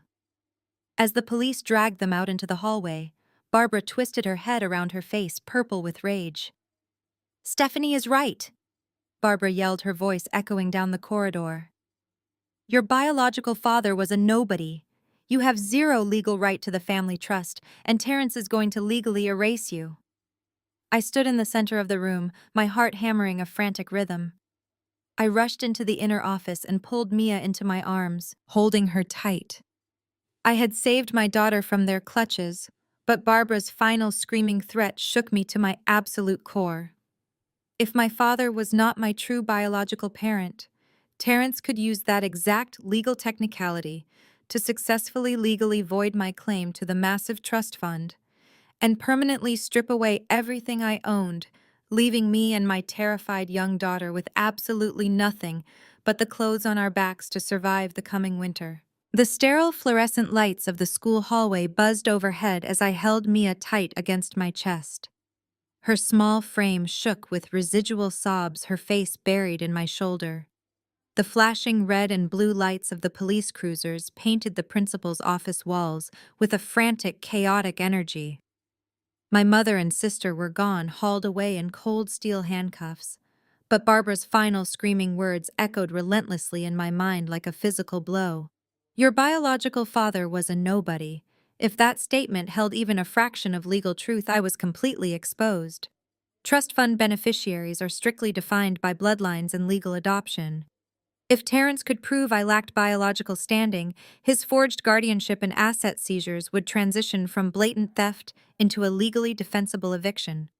He could easily erase my entire existence from the family registry and leave me with absolutely nothing. I needed concrete facts, not venomous maternal insults. I crouched down to meet Mia's tear-stained face. I wiped her cheeks with my thumbs and forced a reassuring, confident smile. "You are safe now, sweetie," I promised gently. "Mommy has a few more work things to handle, but nobody is ever going to take you away from me."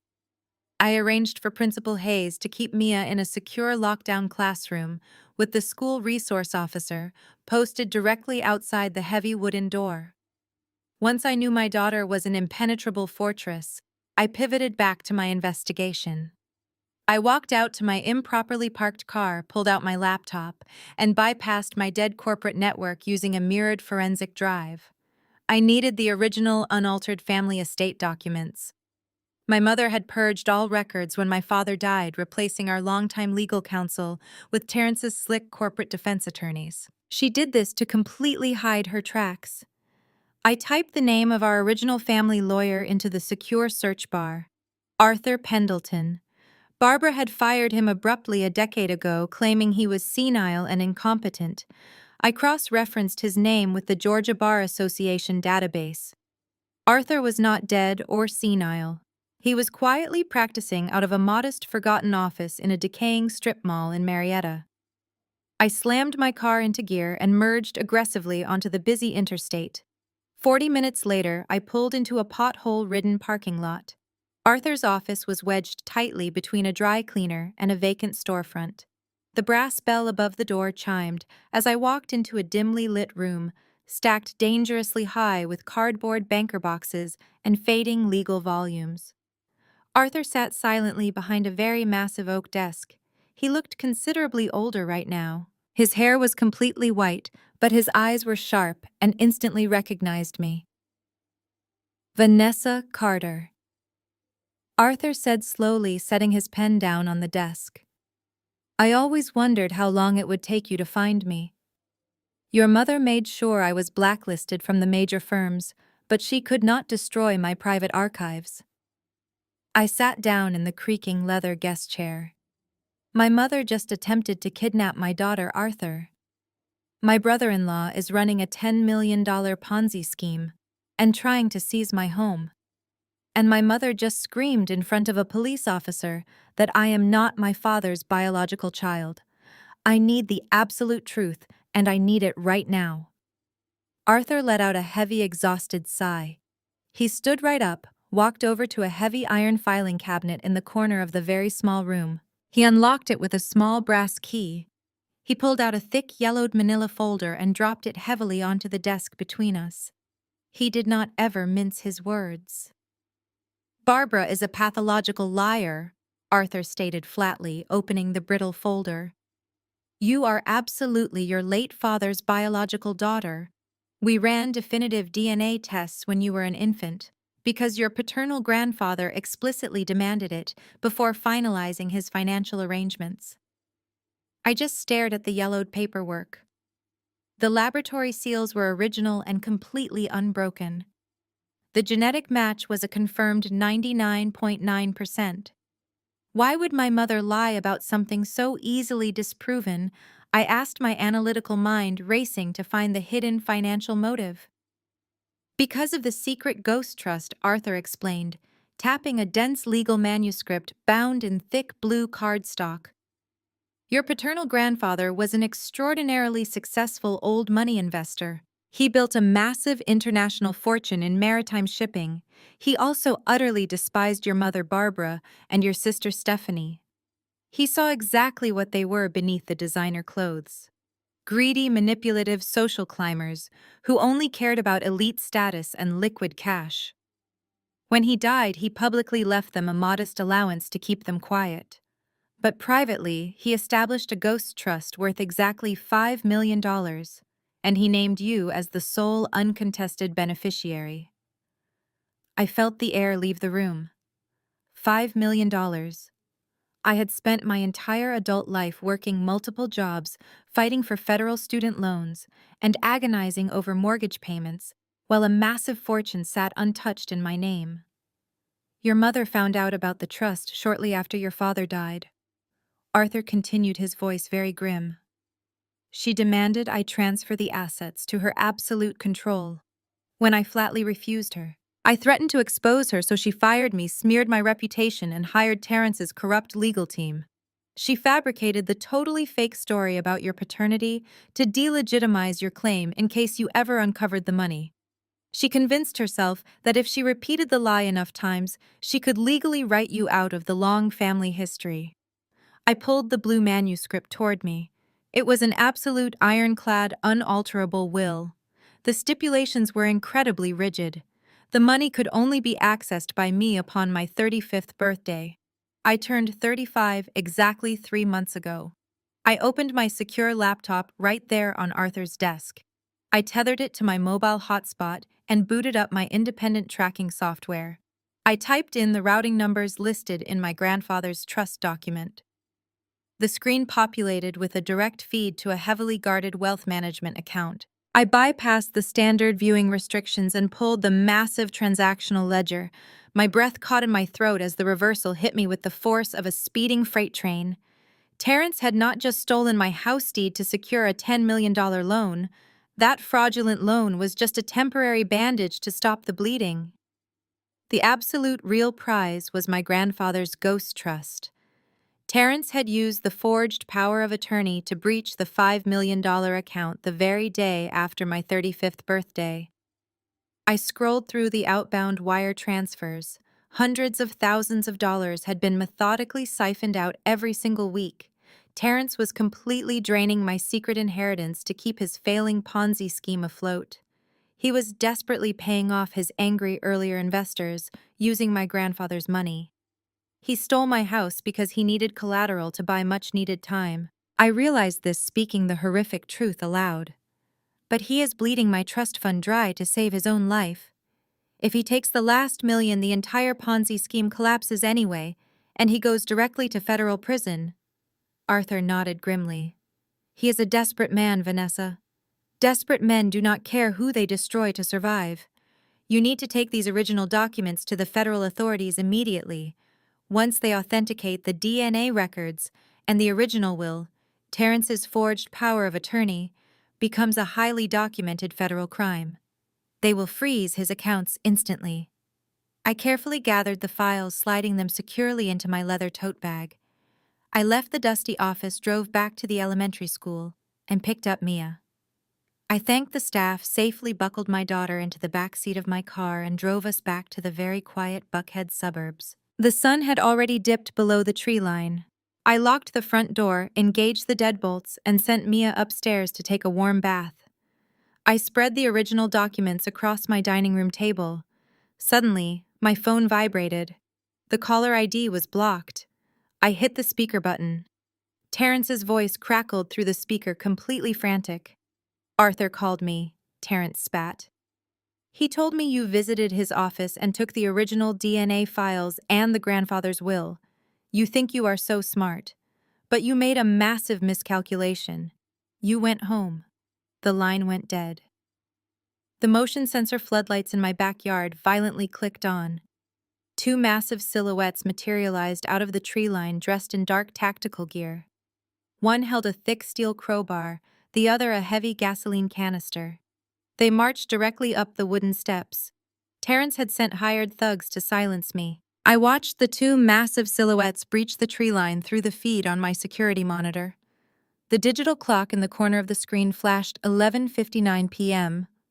Terrence was punctual. I had to give him that. I did not scream or panic. Panic is a luxury for people who do not have a contingency plan. I moved with absolute silent precision. I left the fabricated documents scattered across the dining room table as bait, a deliberate distraction to buy me the seconds I needed. I sprinted silently up the carpeted stairs, my bare feet making zero noise. I pushed open the door to my master bedroom and went straight to the ensuite bathroom where Mia was finishing her bath.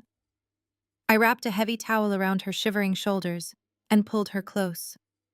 "We are going to play a very quiet game of hide and seek right now," I whispered directly into her ear, keeping my voice completely steady. "Do not make a single sound until I come back for you." Mia nodded, her eyes wide but trusting. I carried her into the walk-in closet. Behind the racks of tailored suits and winter coats, I had recently commissioned the installation of a reinforced panic space. It was seamlessly integrated into the architectural framework of the house, lined with solid steel plating and soundproof acoustic foam. I pushed the concealed panel open, placed Mia inside with my secondary cell phone, and engaged the internal biometric lock. The panel snapped shut, rendering her completely invisible and utterly safe. Downstairs, the sickening crash of shattering glass echoed through the silent house. They had broken through the reinforced patio door. I crouched in the dark hallway at the top of the stairs, gripping my primary encrypted tablet. I tapped the screen, pulling up the night vision feeds from the hidden cameras I had installed after Stephanie's first break-in. The two men were enormous, wearing dark balaclavas and tactical vests. The larger of the two stepped over the shattered glass, his heavy combat boots crunching on the hardwood floor. He held a thick steel crowbar, while his partner carried the heavy gasoline canister. They were not just here to steal the documents. They were here to burn the house to the ground with us inside it. I watched through this digital feed as they moved into the dining room. The smaller thug spotted the documents on the table. He grabbed them, shoving them aggressively into a waterproof satchel. Then his phone vibrated. He pulled it out, answering the call on speakerphone. In the dead silence of the house, the voice on the other end was unmistakably Terrence. "Is it done?" Terrence demanded, his voice tight with anxious aggression. "Do you have the papers?" "Yeah, we got the papers," the smaller thug growled, kicking a dining chair out of his way. "But you did not tell us this place was a fortress. You said this broad was a weak, pathetic desk jockey. Why the hell are her doors reinforced with steel strike plates? We had to smash the entire glass frame just to bypass the deadbolt. You owe us extra for the noise we had to make." "Just finish the job," Terrence snapped. "Pour the gasoline in the living room and upstairs hallway. Make sure she does not make it to court on Monday. I do not care what it takes. Erase her." The line went dead. The thugs turned toward the staircase. It was time to show Terrence exactly what kind of desk jockey I really was. As a forensic auditor dealing with multi-million-dollar syndicates, corporate security is my native language. Following the initial break-in, I had not just repaired the damage, I had fundamentally rewired the entire smart home infrastructure, integrating military-grade counter-intrusion protocols directly into the main breaker panel. I waited until both men were exactly halfway down the narrow windowless corridor that connected the living room to the front foyer. I tapped a single bright red icon on my tablet screen. The house reacted with violent mechanized fury. The electronic deadbolts on every single exterior door slammed shut simultaneously with a heavy synchronized metallic crack. The steel-reinforced security shutters I had installed on the ground floor windows dropped, instantly sealing the house like a vault. The two men froze in the hallway, looking around in sudden confusion. Then I unleashed hell. The ear-piercing 130-decibel security sirens mounted in the ceiling erupted. The sound was deafening, a localized sonic weapon designed to cause immediate physical disorientation and extreme vertigo. At the exact same second, industrial-grade strobe lights hidden within the recessed lighting fixtures began flashing at a blinding high-frequency rate. The narrow corridor became a chaotic, inescapable nightmare of agonizing noise and blinding white light. The thugs dropped the crowbar and the gasoline canister, clapping their hands over their ears and stumbling blindly against the drywall. They were completely trapped in the corridor, unable to move forward or backward without collapsing from the sensory overload. I walked calmly down the stairs, wearing industrial noise-canceling earmuffs and polarized tactical glasses. I stepped over the dropped crowbar and stood at the edge of the corridor, watching them writhe in the flashing lights. I held up my tablet, bypassing the main alarm frequency, to broadcast my voice directly through the hallway intercom. "I have already dispatched the police," I announced, my voice cutting through the chaos, cold and synthetic. "The perimeter is locked. You have nowhere to go. Tell me exactly how much Terrence paid you, and I might turn off the strobes before your retinas suffer permanent damage." The larger thug fell to his knees, violently squeezing his eyes shut. "10,000, he screamed over the blaring siren, his voice cracking with panic. "He paid us $10,000 in untraceable crypto. He told us to burn the evidence and make sure you never woke up. Please just turn it off." I tapped the screen, saving the high-definition audio and video recording directly to my secure cloud server. The confession was flawless. I had them on camera admitting to a contracted hit funded by Terrence. A heavy rhythmic pounding suddenly shook the front door. The police had arrived, triggered automatically by the silent alarm I had linked to the perimeter breach. I tapped my screen again, disengaging the front door deadbolt and powering down the sirens and strobe lights. The sudden silence in the house was heavy and ringing. 4 armed police officers rushed into the foyer, their weapons drawn and flashlights sweeping the corridor. They found the 2 massive men curled on the floor, completely incapacitated, weeping from the sheer sensory trauma. The officers moved swiftly, kicking the gasoline canister away and securing the thugs in heavy zip ties.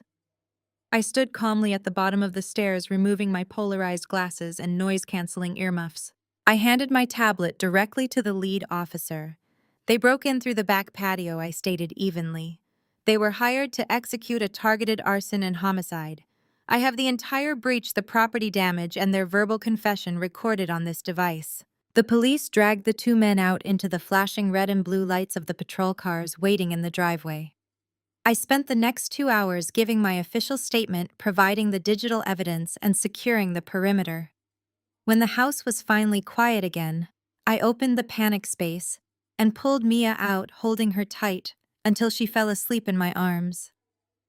I had protected my daughter and my home, but the victory felt dangerously incomplete. The next morning, the lead detective called me with a grim update. The thugs were in custody and facing decades for attempted arson and conspiracy to commit murder. But Terrence was slipping through the cracks. The crypto payment was routed through a dozen anonymous proxy servers. The phone call had been made from an untraceable burner device. There was absolutely no official paper trail connecting my brother-in-law to the hit. Legally, Terrence was a ghost. He was still out there possessing my grandfather's stolen millions and operating his massive Ponzi scheme with total impunity. I walked out to my front porch to retrieve the mail, my mind racing through alternative strategies for destruction. If the police could not touch him, I would have to dismantle his empire using my own methods. I flipped through the stack of envelopes and stopped at a thick, oversized piece of premium cardstock. It was a glossy gold foil invitation addressed to my mother, forwarded to my house by mistake. I tore it open. The elegant, embossed lettering spelled out the final battlefield. Terrence and Stephanie Blackwood cordially invite you to the Apex Luxury Development's annual charity gala, this Saturday evening at the Grand Piedmont Hotel. I stared at the invitation, a cold, predatory smile forming on my lips. The charity gala was Terrence's most vital networking event of the year. It was the exact venue where he secured his final round of high-net-worth investors to keep his fraudulent empire afloat. He was going to stand on a stage in front of Atlanta's most elite socialites, politicians and private equity managers, projecting the image of a brilliant philanthropic billionaire. He thought he had silenced me. He thought the corporate sabotage and the midnight hit squad had neutralized the threat. He had absolutely no idea that he had just handed me the perfect, highly publicized arena to burn his entire fake life to ashes. I walked back inside and locked the door. I had a dress to buy and a financial execution to plan. The dress I bought was not a designer gown. It was the stark black and white uniform of elite Atlanta catering, the hospitality vendor Terrence hired for his massive event. I knew this because I hacked into the event planner's digital manifest 48 hours earlier. Infiltrating the Grand Piedmont Hotel required blending into the background, becoming invisible. Wealthy people never look at the staff serving them. They only see the champagne and perfectly arranged caviar. I pulled my hair into a tight bun, pinned a fake name tag reading Maria to my lapel, and slipped through the service entrance just as the Saturday night shift began. The kitchen was a frenzy of shouting chefs. I grabbed a silver tray of crystal champagne flutes and stepped smoothly through the double doors into the main ballroom. The Grand Piedmont Hotel ballroom was an opulent display of stolen wealth. Massive crystal chandeliers cast a golden glow over Atlanta's elite. Local politicians, real estate investors, and private equity managers mingled around ice sculptures and floral arrangements. Terrence and Stephanie were holding court near the center of the room, parading around as the absolute king and queen of the city. Stephanie wore a custom emerald silk gown, costing more than my annual mortgage, dripping in diamonds, purchased with my grandfather's ghost trust. Terrence stood beside her, in a bespoke tuxedo, shaking hands, and projecting the image of a philanthropic billionaire. They worked the room aggressively, securing the final round of investors they needed to keep their failing Ponzi scheme afloat. If they secured these checks tonight, they could bury their crimes forever. I kept my head down, balancing the tray on my palm as I navigated the crowded floor.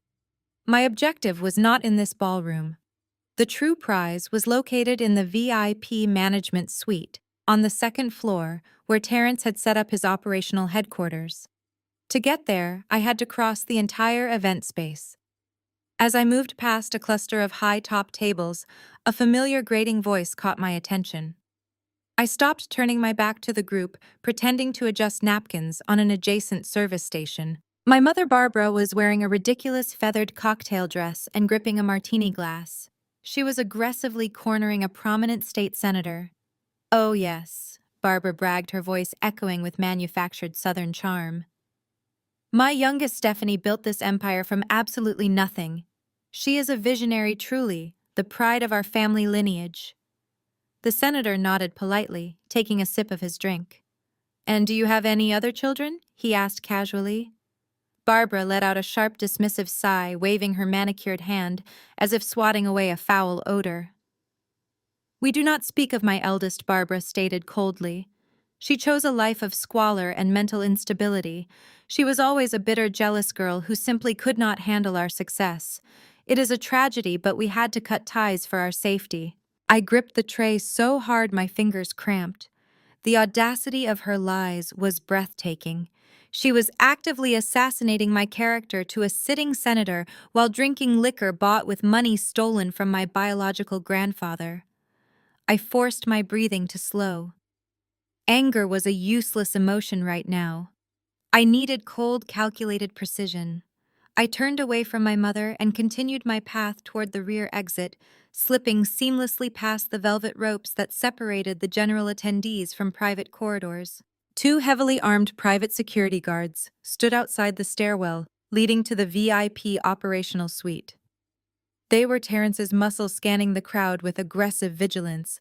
I could not fight them, so I had to bypass them. I spotted the service elevator designated for moving heavy catering carts between floors.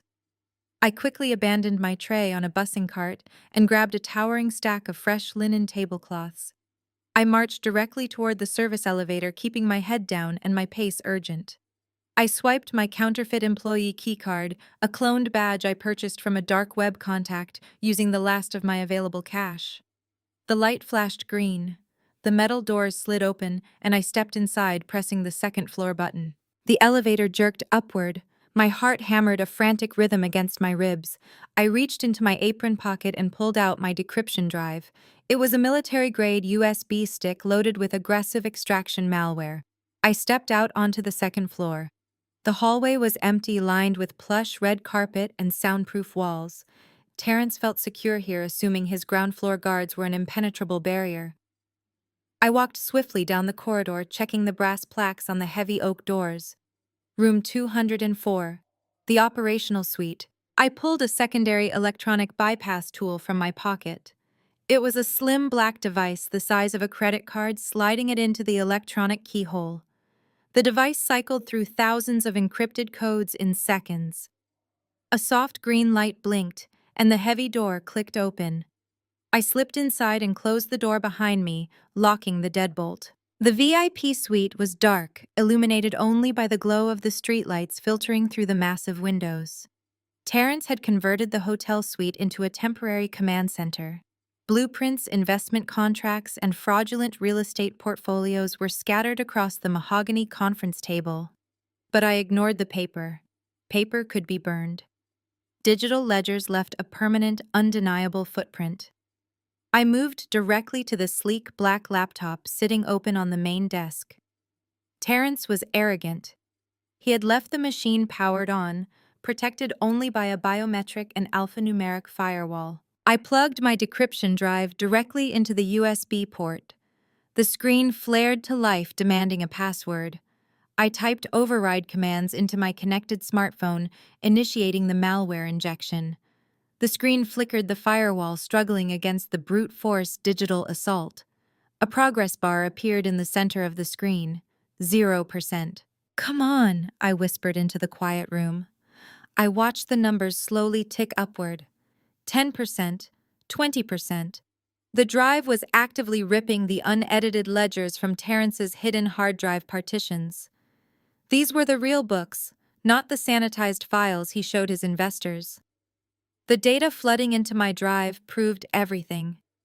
The elaborate $10 million Ponzi scheme, the fake properties, the illicit money laundering channels, and the transactional history of my grandfather's stolen trust fund. 50%. I checked my watch. I had been off the catering floor for exactly 9 minutes. Every passing second increased the risk of a supervisor noticing my absence or a security guard patrolling. 65%. I paced behind the desk, keeping my eyes glued to the progress bar. I could see the file names flashing across the screen. Wire transfers to offshore accounts in the Cayman Islands. payouts to the corrupt magistrate who authorized the fake guardianship order, receipts for the hired thugs who tried to burn my house down. Terrence had documented his entire criminal empire with arrogant precision. 80%. The hotel suite was dead silent save for the soft hum of the laptop's cooling fan. I reached into my apron, gripping the handle of my secondary mobile device, ready to transmit the files directly to the FBI Financial Crimes Division the second the download completed. 90%.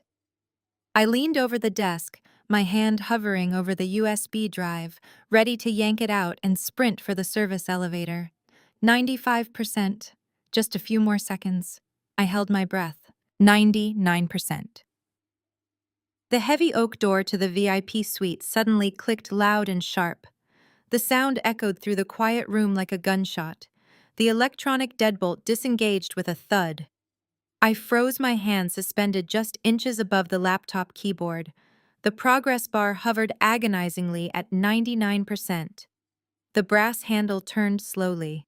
The door swung open, casting a long shaft of bright hallway light into the darkened suite. Terrence and Stephanie walked into the room. Terrence turned around casually and pushed the heavy door shut, locking the deadbolt with a metallic click. The room was plunged back into shadows. I stood trapped behind the mahogany desk, wearing my fake catering uniform, caught entirely red-handed. The glow of the laptop screen illuminated my face. Stephanie let out a breathless gasp of shock, her hand flying to her diamond necklace. She took a step backward, bumping into the locked door. Terrence did not look surprised at all. His face was entirely devoid of shock. He reached calmly inside his tailored tuxedo jacket and pulled out a heavy firearm. He leveled the barrel directly at my chest. He cocked the hammer back with his thumb, the metallic click deafening in the absolute silence of the room. A slow, malicious smile spread across his handsome, arrogant face. "I knew you would show up, you stupid roach," Terrence said softly. I did not flinch or break eye contact as Terrence leveled the heavy matte black firearm directly at my chest. The laser sight painted a small glowing red dot over my heart, but I forced my breathing to remain completely steady and shallow. Staring down the barrel of a loaded weapon is an objectively terrifying experience, but I had factored his overwhelming arrogance and capacity for sudden violence into my meticulous calculations for tonight. Stephanie walked over to the mahogany wet bar, her custom emerald silk gown rustling loudly against the thick plush carpet of the Grand Hotel VIP suite. She picked up a heavy crystal decanter and poured herself a generous measure of expensive scotch, the ice clinking cheerfully against the polished glass. She let out a sharp, genuine laugh, taking a slow, deliberate sip as she turned to admire her husband holding me at gunpoint. "You really thought you could outsmart us?" Stephanie asked, shaking her head in mocking disbelief. "You are completely delusional, Vanessa. Terrence controls millions of dollars. He controls local judges, law enforcement agencies, and city council members. You control absolutely nothing here. You are just a fired, disgraced auditor wearing a stolen catering uniform." Terrence stepped closer, the heavy gun unwavering in his steady grip. His eyes were cold and dead, the eyes of a man who had long ago rationalized his own massive corruption and endless greed. "We are going to tell the police a very simple story tonight," Terrence explained, his voice smooth and incredibly practiced in the dark art of deception. "We will say we caught a disgruntled, mentally unstable former family member breaking into our private office suite. We will say you became violent and you tried to attack my pregnant wife. I had no choice but to neutralize you. It is a textbook case of justifiable self-defense. The local prosecutor will close the file before Monday morning." A heavy knock sounded at the inner connecting door of the suite. Terrence did not take his eyes off me, but he nodded at Stephanie to open it up. She unlocked the secondary door, pulling it open to reveal our mother standing in the quiet hallway. Barbara stepped into the dim room, her feathered cocktail dress looking absurdly out of place amidst the life-and-death standoff. She took in the scene, the laptop, the gun, and my fake catering uniform. She did this without a single ounce of maternal shock.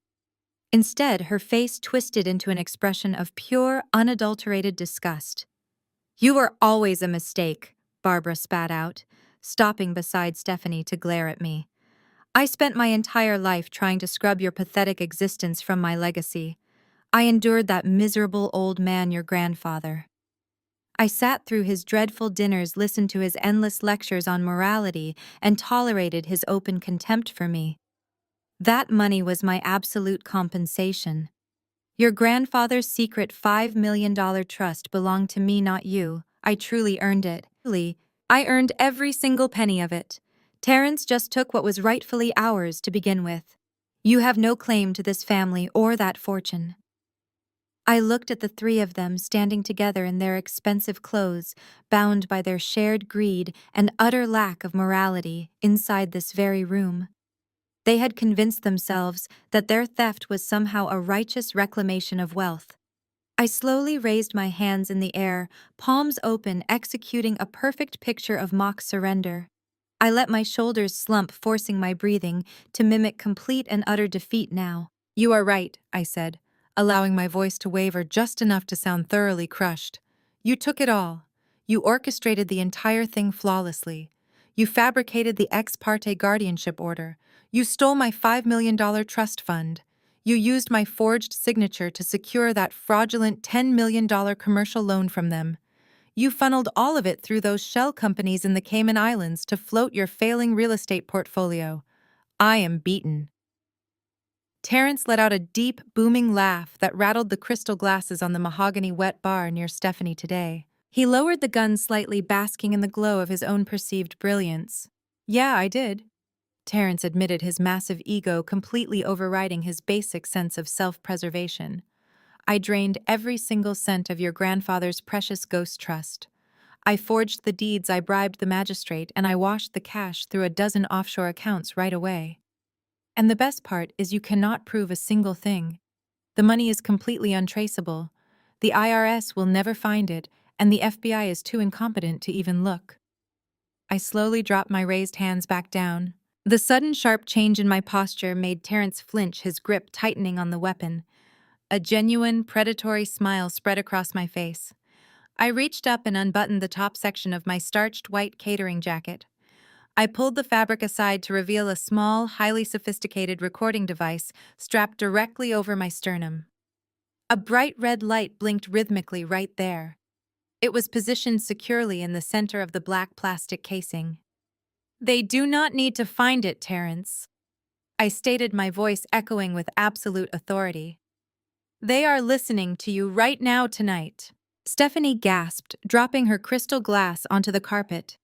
Terrence stared at the blinking red light, the color draining entirely from his face as the realization hit him. The decryption drive plugged into his laptop was not just downloading his files. It was an active, secure uplink. It was broadcasting his entire internal network, along with the live audio feed from my wire outward immediately. It went directly to the joint FBI and IRS Financial Crimes Task Force, waiting in a surveillance van 3 blocks away. Every confession, every boast, every single detail of his $10 million Ponzi scheme. And the $5 million trust theft had just been permanently recorded by federal agents. You absolute bitch, Terrence roared, his face turning purple with unimaginable rage. He lunged across the desk, raising the heavy firearm, preparing to pull the trigger. I did not wait for him to cross the room. I reached into my apron pocket and hit the master override switch quickly. I pressed the button on my secondary mobile device. The entire Grand Piedmont Hotel fire suppression system engaged instantly. The suite was plunged into sudden chaotic darkness as the main breakers tripped, replaced a split second. Later, by blinding high-intensity strobe lights and an ear-splitting mechanical siren. Terrence stumbled blindly, disoriented by the flashing lights, firing a wild, deafening shot that shattered the ceiling plaster directly above my head. I dove sideways, rolling across the thick carpet and springing to my feet near the secondary connecting door my mother had used. I slipped through the heavy frame. I slammed the door shut behind me and engaged the heavy steel deadbolt, effectively locking Terrence, Stephanie, and Barbara inside the dark, screaming VIP suite. I did not stop running. I stripped off the catering jacket entirely. Tossing it into a linen bin, I smoothed down my black dress. I strode purposefully down the hallway, pushed through the main double doors, and walked directly into the grand ballroom where hundreds of wealthy investors were waiting for their king and queen to arrive. The massive chandeliers sparkled above the elegant crowd, completely oblivious to the chaos unfolding on the second floor. I grabbed a fresh glass of champagne from a passing waiter and took a slow, deliberate sip. The trap had been sprung perfectly. Terrence was locked in a reinforced room with a smoking gun and multiple felonies. The federal agents would be breaching the hotel perimeter within seconds, swarming the building to secure the live crime scene. I casually walked toward the center of the ballroom, blending in seamlessly with the wealthy elites who had bankrolled his entire fraud. The string quartet continued playing a lively classical piece, masking the distant wail of police sirens approaching down Peachtree Street. I checked my reflection in a mirrored pillar, ensuring my composure was absolute. The disgraced, pathetic desk jockey they had mocked was gone forever. In her place stood a woman who had systematically dismantled their entire corrupt empire. The heavy ballroom doors suddenly burst open, and a swarm of tactical federal agents poured into the room, their dark windbreakers stark against the sea of tuxedos and ball gowns. The music stopped abruptly. Gasps of shock echoed through the crowd as the agents marched directly toward the staircase leading to the VIP suite. I stood perfectly still, watching the culmination of my long, agonizing battle for justice. Terrence, Stephanie, and Barbara were about to lose everything they valued. I raised my champagne glass slightly in a silent, solitary toast to my grandfather, finally ready to reclaim my true family legacy. I set my empty champagne flute on a passing silver tray and turned my attention toward the massive elevated stage at the front of the Grand Piedmont Hotel ballroom. The string quartet was positioned to the left, playing a lively symphony that masked the impending doom closing in on the building. I smoothed the lapels of my black and white catering uniform. I did not look like the elite investors in their custom tuxedos and silk ball gowns. I looked exactly like the invisible working class they ignored every single day. I walked with absolute unwavering purpose through the sea of Atlanta's wealthiest power brokers, slicing through their conversations and polite laughter. A hotel manager in a sharp gray suit tried to step into my path, his hand raised in objection to a staff member breaking protocol, but I sidestepped him with practiced agility. I climbed the 4 carpeted steps onto the main stage.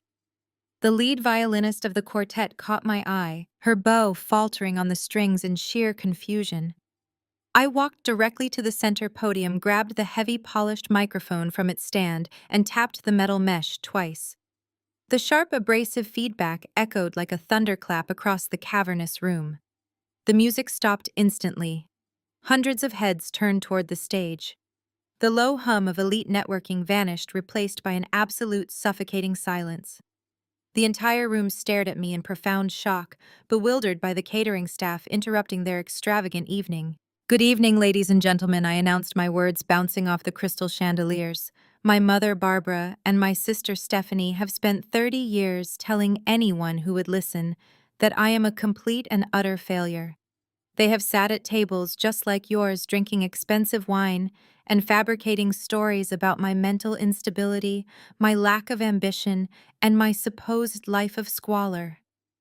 They built an entire social narrative portraying me as a bitter, jealous outcast who simply could not handle their immense, hard-earned success." I paused, letting the weight of the silence settle over the hundreds of upturned faces. I could see prominent politicians whispering to their aides. I saw private equity managers frowning in deep confusion. But the absolute truth, I continued, my voice gaining a razor-sharp edge, is that their entire lavish lifestyle is funded by criminal theft and elaborate fraud. That glittering empire Stephanie claims to have built from nothing is actually constructed on a foundation of money stolen directly from my biological grandfather's secret trust fund. And that is not even the worst of it. I looked directly into the center of the crowd, finding the faces of the lead investors Terrence had been courting all night. Terrence Blackwood is not a visionary real estate developer. He is running a massive, highly leveraged Ponzi scheme. Every single project he pitched to you tonight is completely fake. The properties do not exist. The developmental deeds are forged. He is using your new investment capital to pay off his older, increasingly angry investors, while simultaneously laundering millions of dollars through offshore shell companies in the Cayman Islands. A collective gasp ripped through the ballroom. The wealthy elite suddenly realized their multi-million-dollar portfolios were tied to a sinking ship. Murmurs of outrage and panic began to bubble up from the crowd. Investors pulled out their phones frantically attempting to contact their wealth managers. Before the chaotic noise could fully erupt into a stampede, a loud, violent crash echoed from the second-floor balcony overlooking the ballroom. Terrence had finally managed to smash a heavy mahogany chair against the reinforced glass of the VIP suite door, desperately trying to break out of the locked room to stop my broadcast. He screamed something unintelligible, his face purple with rage, his hands bloody from the shattered wood. But Terrence was entirely too late. The heavy gold-plated double doors at the main entrance of the ballroom violently burst open. They did not simply open, they were shoved apart with extreme tactical force. Dozens of federal agents wearing dark Kevlar vests emblazoned with brilliant yellow FBI and IRS lettering swarmed into the elegant space. The visual contrast was staggering. Heavily armed federal investigators marching in lockstep through a sea of terrified billionaires in evening wear. "Federal agents remain exactly where you are," the lead investigator roared through a bullhorn, his voice dominating the cavernous space. "This building is currently locked down pursuant to a federal warrant. All financial assets, real estate holdings, and bank accounts tied to Apex Luxury Developments and Terrence Blackwood have been officially seized by the United States government as of 5 minutes ago. Nobody leaves this room until we have secured the premises and gathered our primary targets."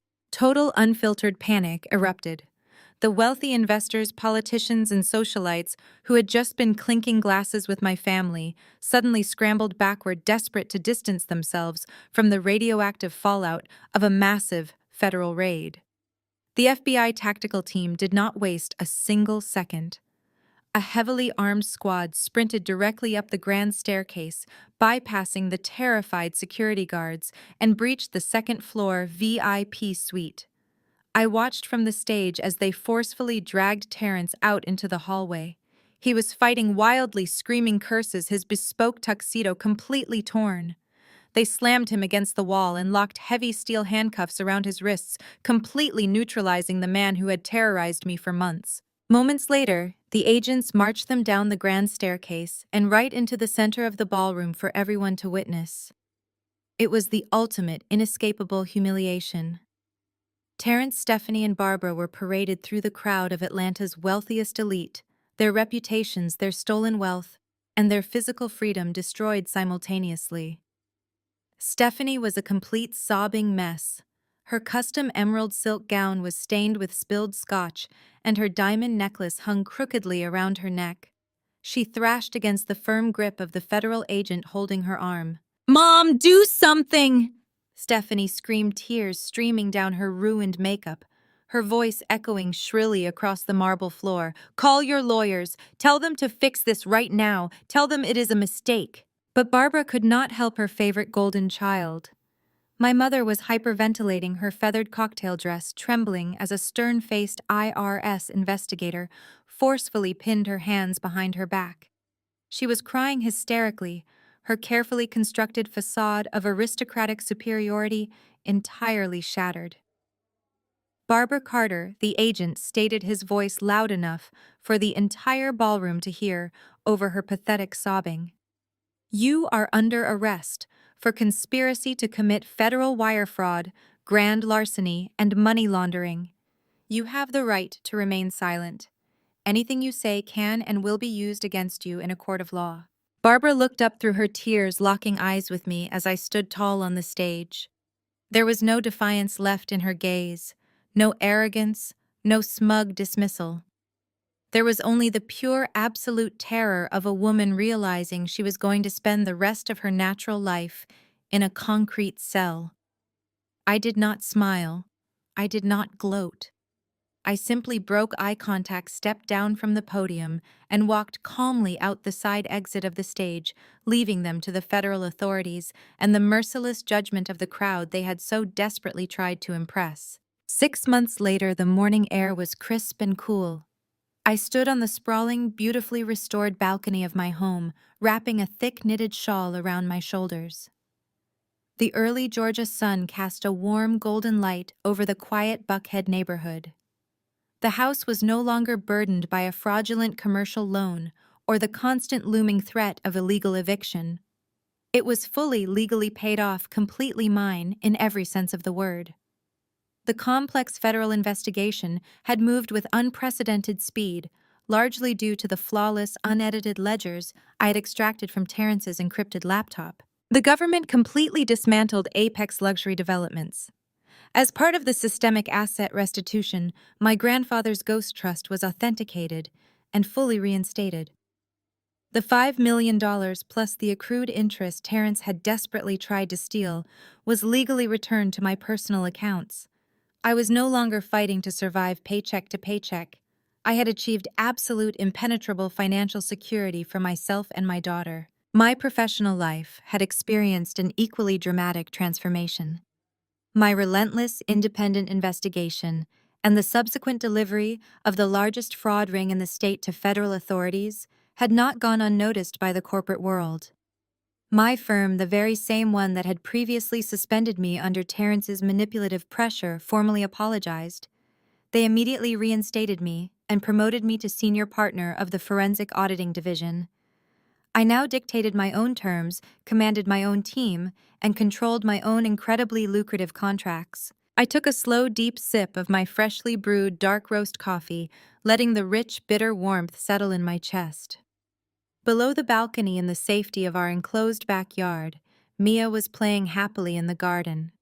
She was chasing a yellow butterfly through the blooming hydrangeas, her laughter ringing out clear and completely free of the terror that had once stalked our lives.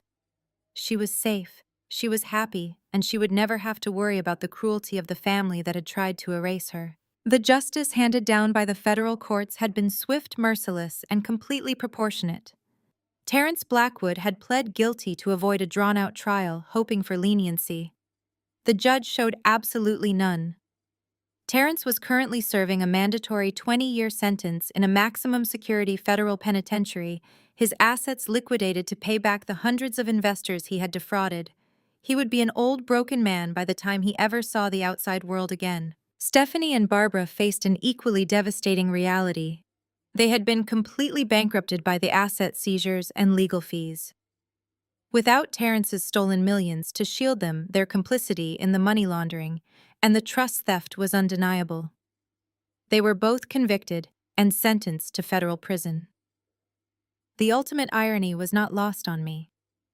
The two women who had spent their entire lives obsessing over designer clothes, luxury galas, and elite social status were now stripped of every single privilege they held dear. I had recently received a brief, highly satisfying update from the federal prosecutor who handled their case. Stephanie and my mother were assigned to the prison's internal laundry facility to serve their mandatory work hours. They spent their days hauling heavy canvas carts of soiled jumpsuits, washing stained linens, and folding coarse, scratchy uniforms under the harsh, buzzing fluorescent lights of the penitentiary basement. They were finally experiencing the exact kind of miserable, inescapable squalor they had spent decades cruelly mocking me for. I rested my forearms against the wooden railing of the balcony, watching the gentle morning breeze rustle the leaves of the old oak tree in the yard. The frantic, desperate energy that had fueled my survival for so long was entirely gone. It was replaced by a profound, unshakable tranquility. I had faced the absolute worst of their deception, their theft, and their violence, and I had emerged completely victorious. I took one final sip of my coffee, smiling quietly to myself as I breathed in the fresh morning air, savoring the beautiful, permanent peace of ultimate justice.